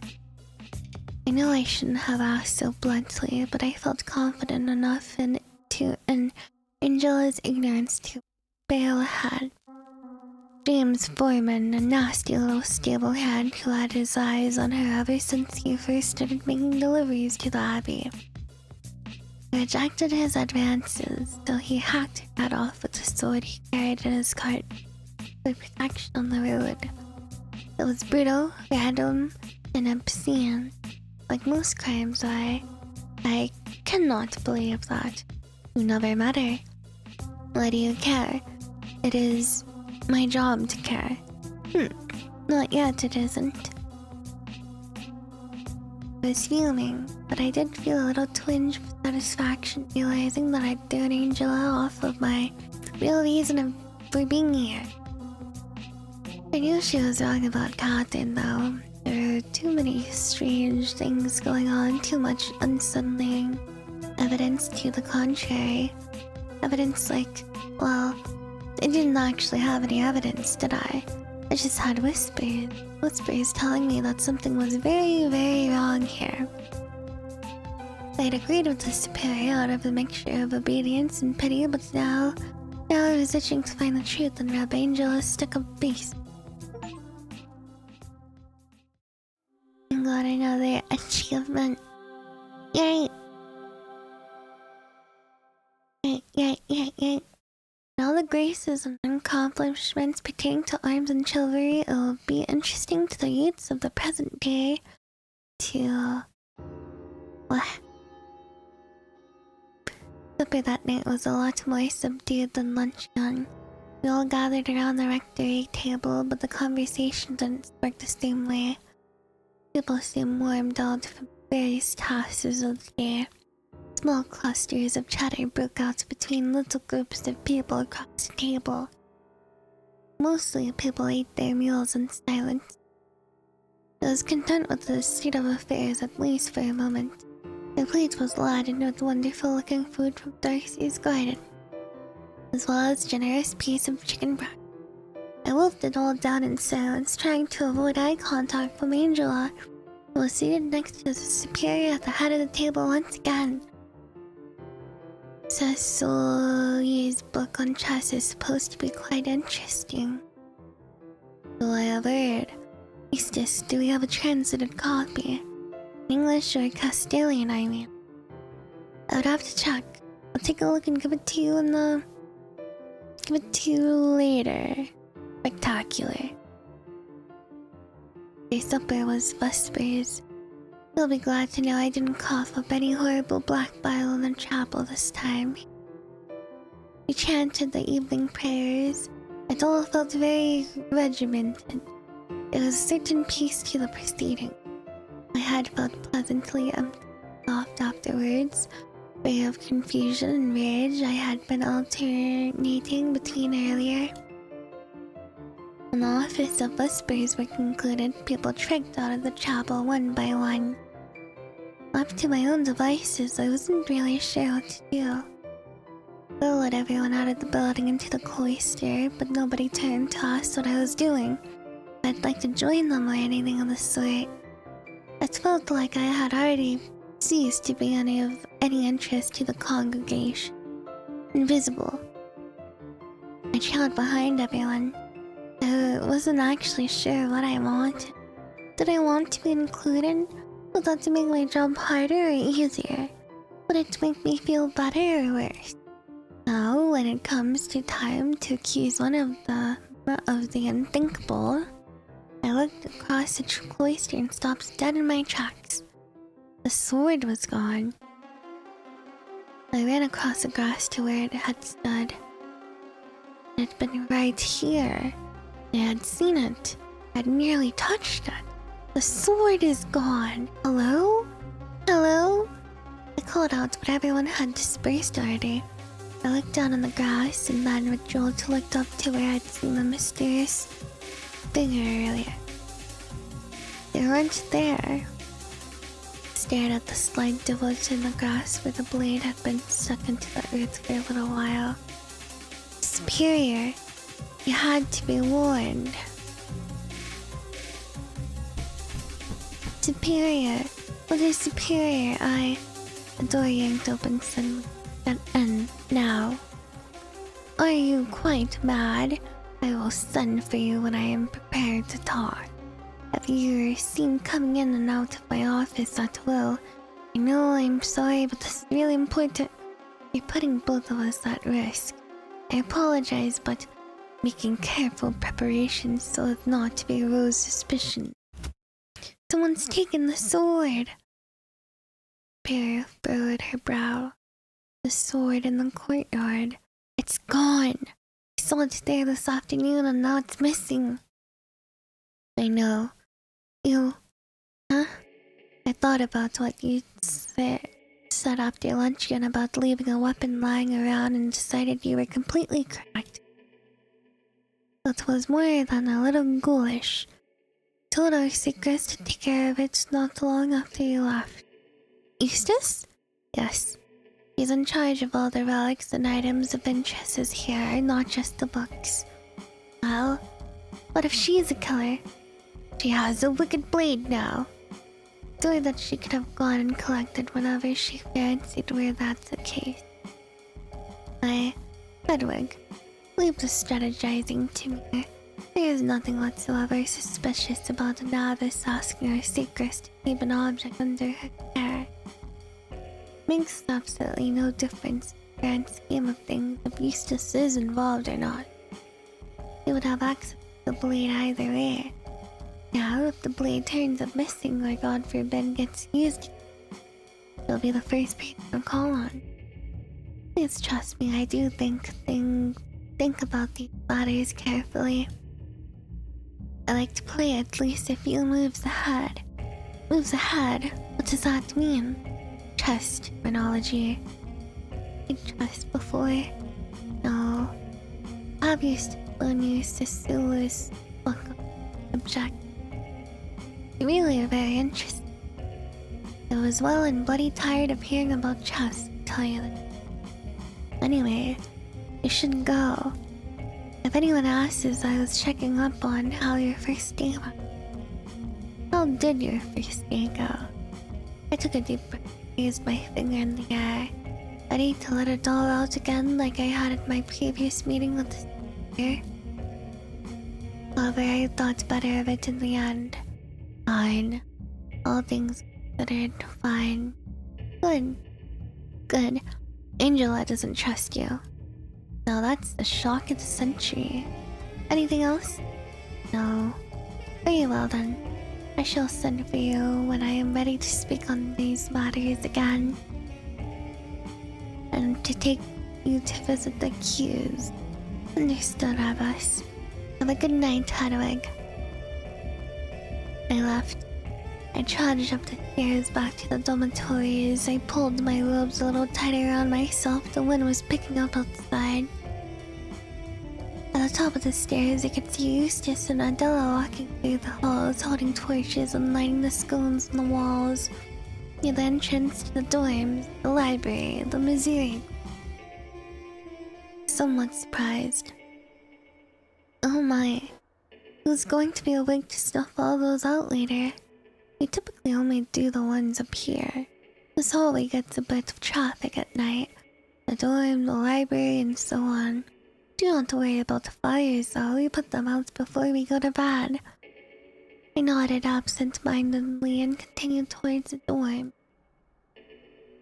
I had had a long day. The energy I had received from the bath had almost been entirely spent. I had no idea what the other nuns were planning to do with their nights, but all I could think about was my bed. I swung open the door to my little room and plopped face first into the straw mattress. My head hit the pillow with a thunk.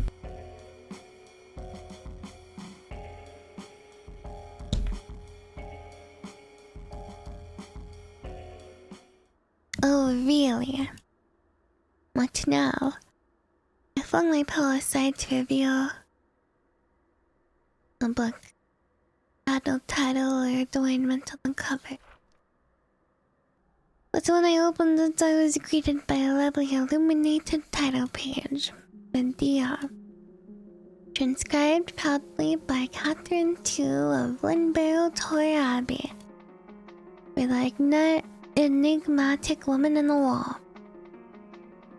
may she find this most interesting and edifying, despite its pagan origin. With apologies to Hosidius, and Euripides in kind. I began to weep first and then sob. Here it was. First play I had been promised all those weeks ago. I cradled it in my arms. I dared not turn past the title page yet. Yet there was something that kept me glued to the words. Little words that had been written just for me. Catherine's handwriting was a little scratchy than mine, but it was full of character. I torched the page gently, running my fingers across the page, feel the slight indents where the quill had pressed into the parchment. She hadn't broken her promise to me in the slightest.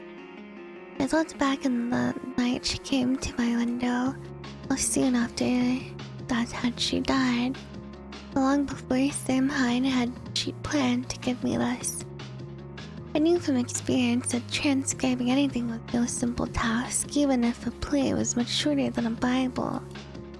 Though, with a strange mixture of elated and despair, I felt I had a special gift from Catherine, but I would never be able to share my thoughts in the story with her. I was left with precisely half of my experience, and I would never ever live the other half of it in all of my days. What would have to do. Knowing that Catherine had made this filled me with joy. As I dried my tears, I wondered who had brought this here for me. Nobody that I had spoken to Catherine, surely, unless she had told someone while preparing this book. Did I have a secret ally? Someone carrying out Catherine's last wish beyond the grave? Or perhaps Darcy had been right and I was able to meet a friendly spirit.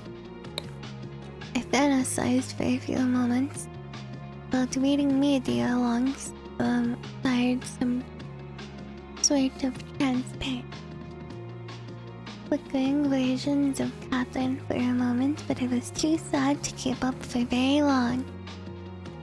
I didn't even know what Catherine looked like. Well, ghosts don't exist, of course. I put my pillow back in its place and settled down. Couldn't read the play, not just yet. The whole thing was just sinking in still. I clutched the book to my chest and drifted off to a much-needed sleep.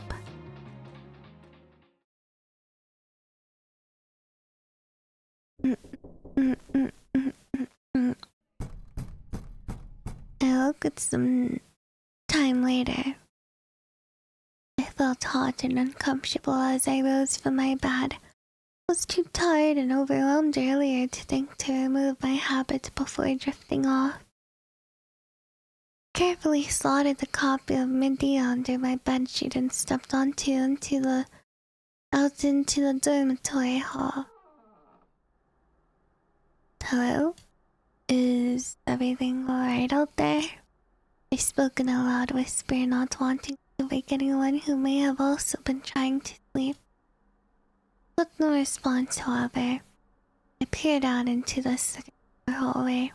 The scones were still lit, flickering somewhat, and up ahead I could hear a door closing. People were still awake, it seemed. I sighed deeply. Was this the hazing the superior had mentioned this morning? Laura? Is that you? Margaret? Catherine? I could hear faint laughter coming from somewhere down the hall. Curious, I kept forward. I could definitely hear laughter and talking and what sounded like a lute being strummed. As I walked down the hall, the sounds got closer. I realized they were coming from the door next to the library. The misericorde? I found. Sounded like there was a raucous party taking place behind the door. I was confused and a little hurt. I vaguely knew about the concept of misericorde from some of my reading. It was a room where the rules of Saint Benedict were lifted, and all blades could partake freely in the red meat and pork and other delights forbidden to us in the reflectory on certain holidays. Till Only half the congregation was meant to be allowed in at any given time, and yet it sounded like a full-blown banquet happening behind the store. And today was no holiday. I really wasn't part of the group, was I? I had half a mind to barge in, but I turned around startled. At the end of the hall, illuminated by sconces, was a tall figure holding a sword. A black goat stood next to them, held by a rope leash. I wanted to scream, but I felt paralyzed. The figure wore black robes. The figure was cloaked in what looked like a nun's habit, only longer. And without a white wimple or cowl, they stood taller than any woman I had ever seen. Slowly, the monster lifted their sword towards me, pointing with the blade, and as it glinted in the fire, I realized they were wearing a large metal gauntlet. I took a step back. As soon as I did, the apparition at the end of the hall thrusted the blade they held in the air. The rumbling rush of air, all the sconces blew out. For a moment, everything was pitch black. The figure's sword was suddenly wreathed in flame. I'd see once more this creature had to wear an even stranger sight to lit only by a flaming sword. And the red light of fire, their eyes glinted with an unholy sense of menace. Shadows danced through the hall as the mysterious figure slowly lowered their weapon again, bringing it to rest against the ground. After a moment, they dropped the leash that they had been holding in the other hand and raised a finger to their shadowed lips. The goat still stood there, same. Assured of my silence, the apparition lowered their hand to the sword's handle.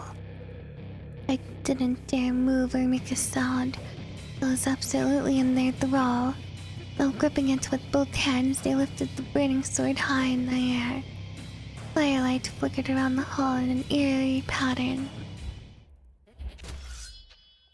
And then they beheaded the goat in one swift motion. Fire was snuffed out and I plunged into pierced darkness. Ah. Unable to bear it more, I finally screamed. I heard booming metal boots against stone. Fearful that it was the beast bearing down on me, I turned to flee but got tripped on my habit. I stumbled to the ground and knocked my head against the stone so hard I could see the stars. I groaned in pain and struggled to find my bearings, but I was quite dazed. After a few moments of scrambling, I realized there was a thin strip of light next to me in the darkness.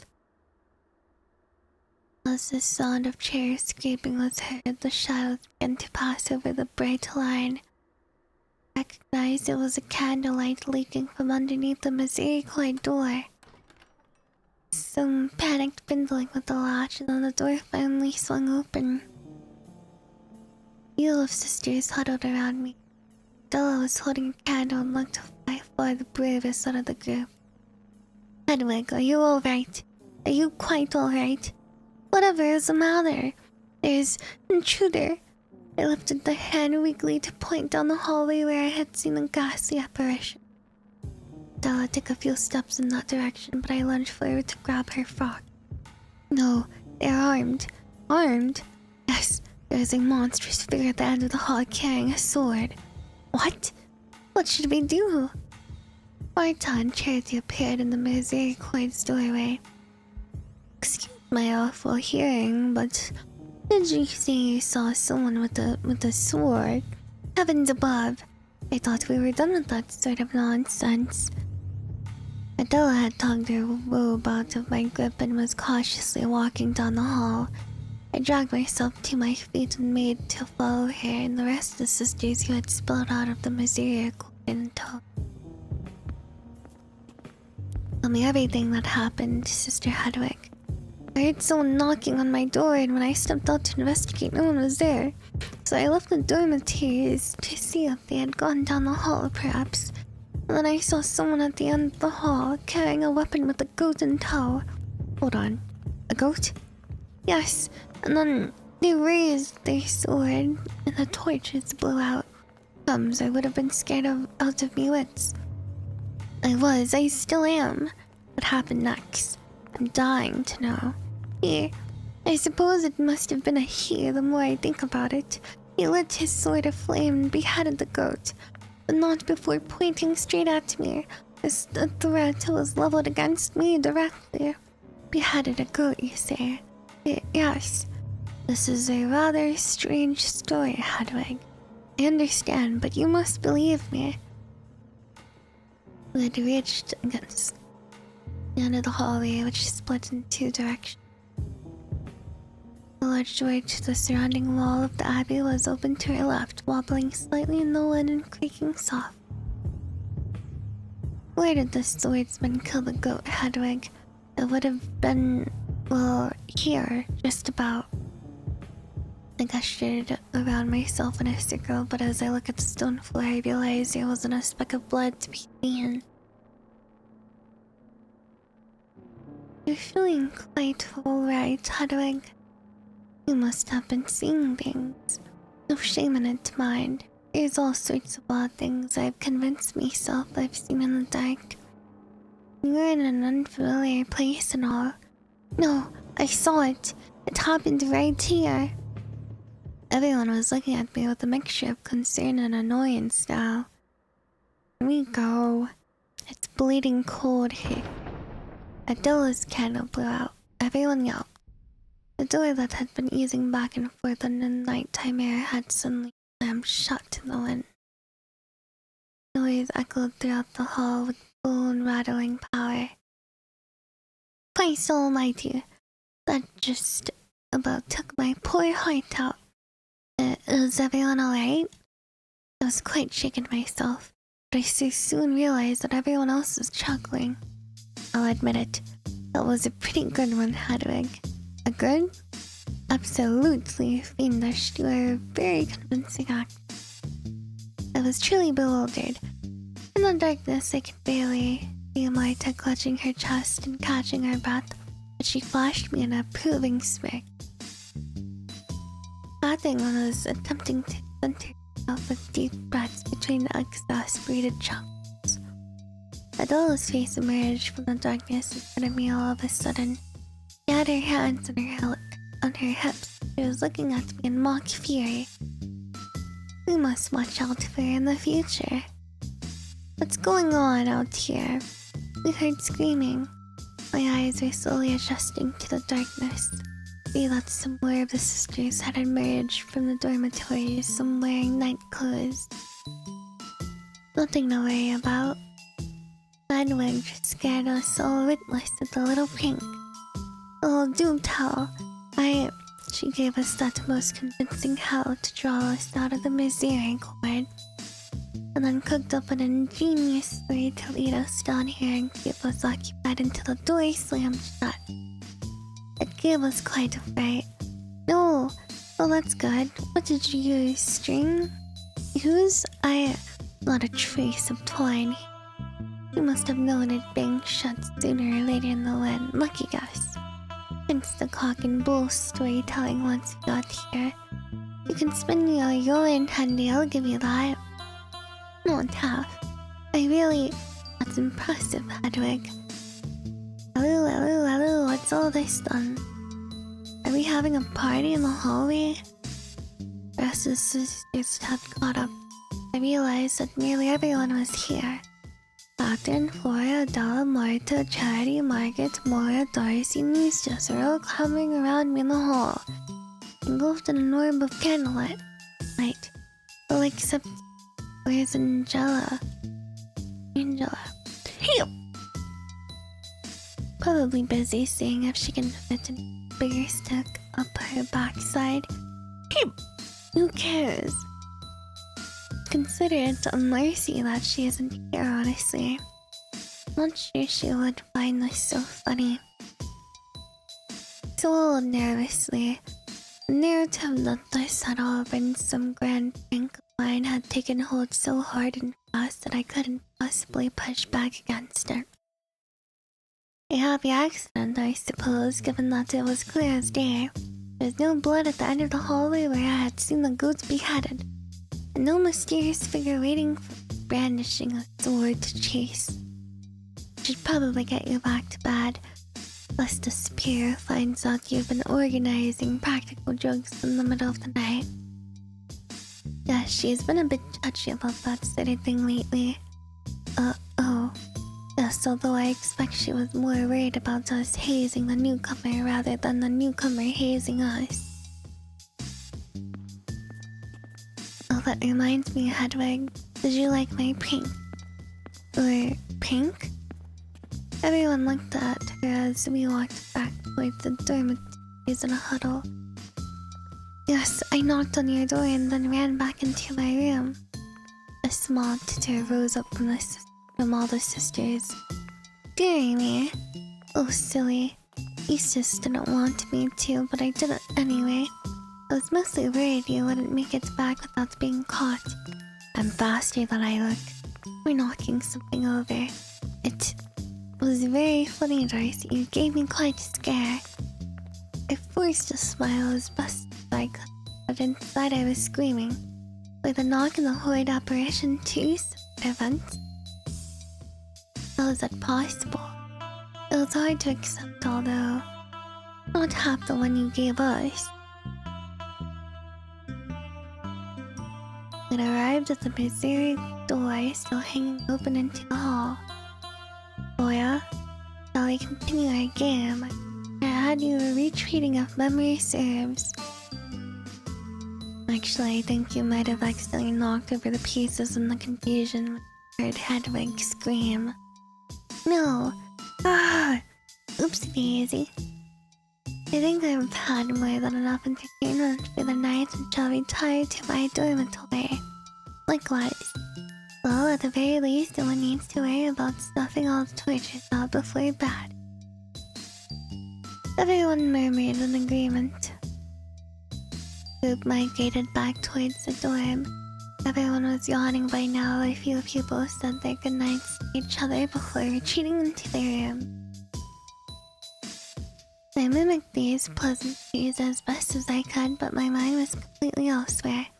I wanted to grab anyone by their shoulders and scream at them that it hadn't been a prank. That I had really seen a goat slaughtered in the hall. That any missing evidence was obviously the work of some witchcraft.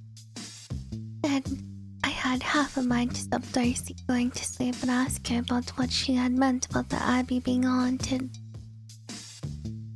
Or perhaps more importantly, tell her that her vision had perfectly predicted what had happened.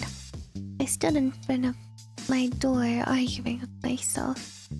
Before finally sighing deeply and stepping inside.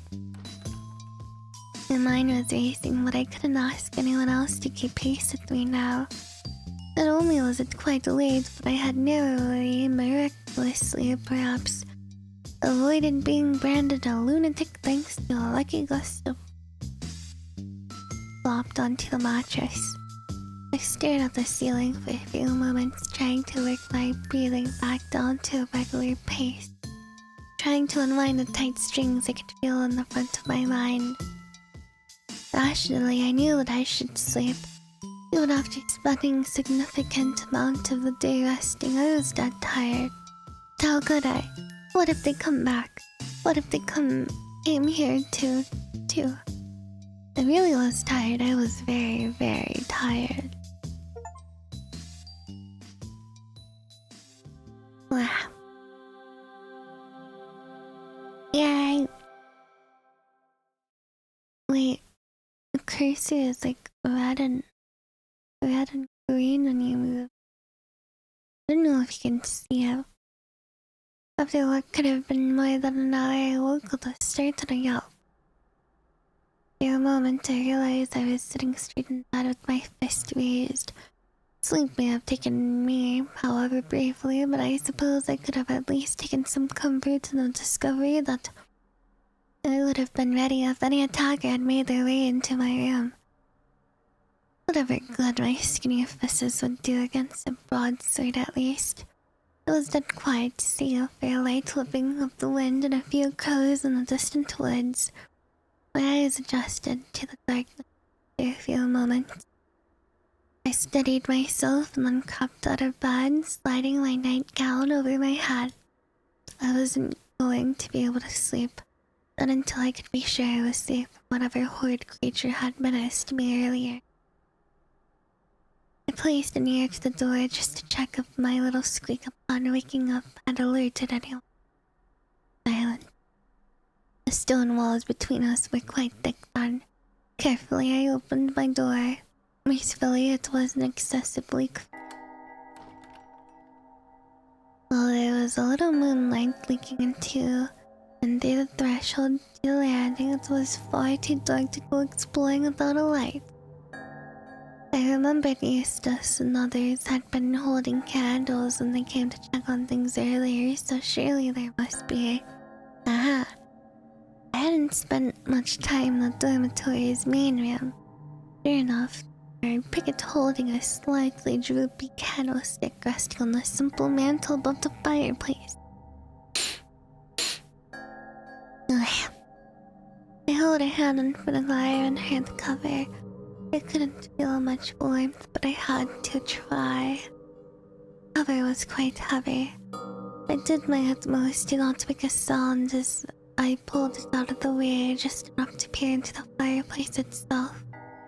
Surely enough, a little gust of warmth billowed out. Fire had been banked with ash, just as I had done many times in my cell. Carefully, I stretched my hand into the fireplace to brush some of the grey dust off of the embers before touching the candlestick to it. Eventually, the light took and I had a little light all on my own. I nearly dropped the candle in surprise. A noise had come from one of the adjoining bedrooms. Terrified, I scrambled out of the dormitory as fast as I could, just as one of the doors swung open. I held my hand over the candlestick's flame in an attempt to hide the flickering light. I could hear hushed voices carrying out of the room into the hallway. Doris! Doris! What? Where did I put the candle? Oh, I don't know. Damn it. I've got one here, hang on. Give it here then. Let me see, what are you like? Very talented and smart? Not what I was thinking at this particular moment, what's wrong? Nothing. A moment later I could see orange light emanating through the threshold of the hallway. Breath was shallow and ragged as I tried to stay as quiet as possible. I was still turned at an awkward angle to hide my own candlelight. Come on then. Yeah, sorry, I thought I heard something. Maybe it's a ghost. Ooh. Let's be careful what we joke about. Who's joking? Eustace had no answer for this and turned away from the landing back into the dormitory. Heard a few footsteps and finally a door closing. Stealthily as I could, I left my hiding place and scurried down the hall. As quietly as I could manage, I moved the hallway towards the spot where the operation had emerged. I held for a moment as I passed a misericorde, straining to hear if anyone was behind the door.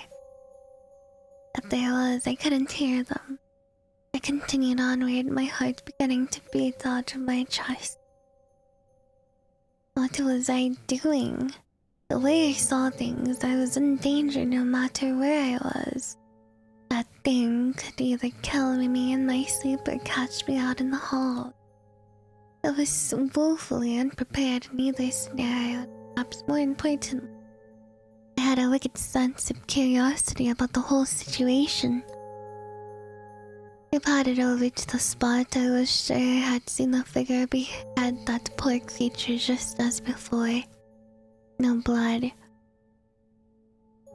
The large door that had given us all a start was still closed, now merely wobbling gently in the lighter wind. Slowly but surely I was walking through the door, scanning the floor for any signs of blood. There was nothing. I reached the large wooden door itself. Presumably, the swordsman would have had to leap through this doorway into the night to disappear after their hideous ritual. Curiosity got the better of me. some trepidation, I slowly pushed open the door, hoping that its creaking wouldn't echo down the halls too loudly. I wedged it open and just enough to slip through myself, but not again! The force of the door closing blew out my candle. Still rattled from the sound, I retreated from the doorway. Stood in near pitch darkness once again, although this time I felt more irritated than terrified. Pale moonlight leaking through the main hallway was all I had left to navigate. I held a hand against the wall and slowly walked back the way I came. The windows running along the hallway that looked down into the cloister finally came into view. Still, I at least had some inkling of where I was now. Heading away from the cove on the door, I could see a path back to the hall that my old cell was located in. Stood for a moment, taking it in. Felt a supernatural pull towards the old hallway. As I stepped closer, however, I could hear a strange whistling sound. I felt a chill run up my spine and decided that I would actually much prefer to be that after all. Headed back into the hallway into the dormitory, past the library and misericorde. Out of the corner of my eye, however, I saw a black shape below the landing. There was someone in the cloister. I held my breath and watched as the figure paced around the grass. Their head was down and I realized that they could not yet see me. They were looking away from the landing, although at what I could not determine. My heart pounding once more, I hid behind a pillar and poked my head around to watch. The figure stood still for a few moments more. A part of me I had never met bade me stay and observe, too curious to escape just yet. Just who, or what, was this monster? The dramatic turn, they suddenly left the center of the cloister and disappeared into the shadows around the edge of the lawn. At first I squinted to try and make out where they were going, till a far more intelligent part of me realized this creature could be heading up the stairs. I crept onwards as quickly and quietly as I could back to the imaginary safety of my bed. It was far too strange out in the halls at night. I made it back inside my small room without a peep. I let out a deep relieved sigh. As well as feeling terrified, I felt a little embarrassed. My first investigative venture had ended without so much of a hint of a clue. I was also terrified. I got onto the mattress once more, but I dared not shut my eyes.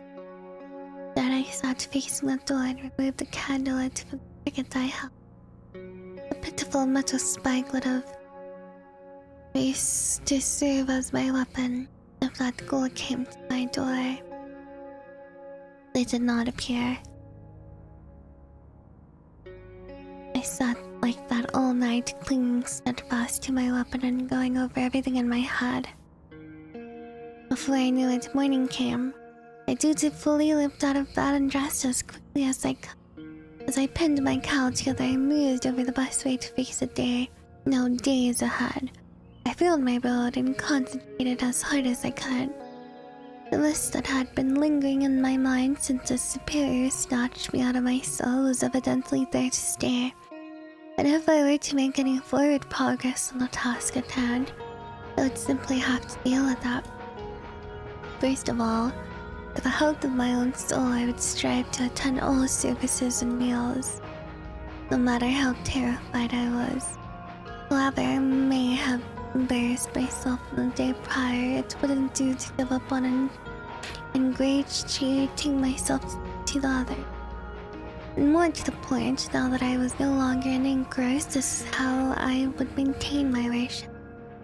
Without compromise on this any further than I had already. Mysterious demonic figures be damned. I would not let evil win. I'd broken a secret oath, but I would slip no further. Spare that I felt the danger that I faced. So be it, I thought. Secondly, Angela was the only sister who didn't show up last night after I screamed. It was quite possible that she was fast asleep or simply didn't care. But it was, at the very least, something I could follow up on for whenever the superior next asked if I had any leads. There was plenty else swirling around my head, but it would have to wait. Hello? Just checking.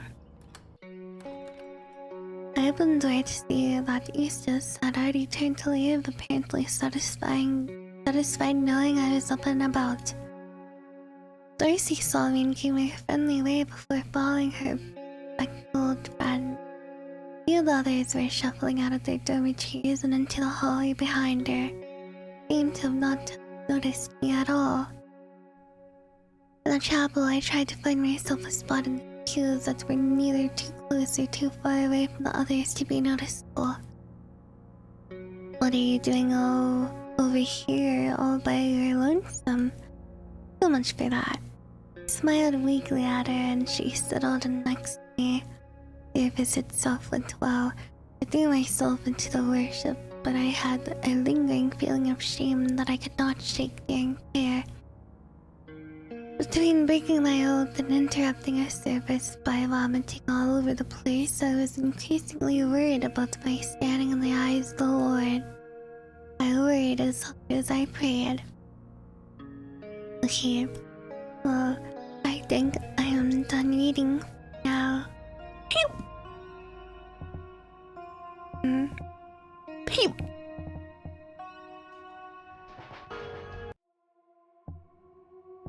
That was interesting.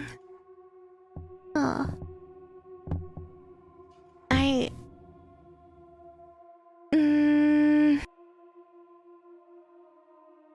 don't know if the mysterious creature was like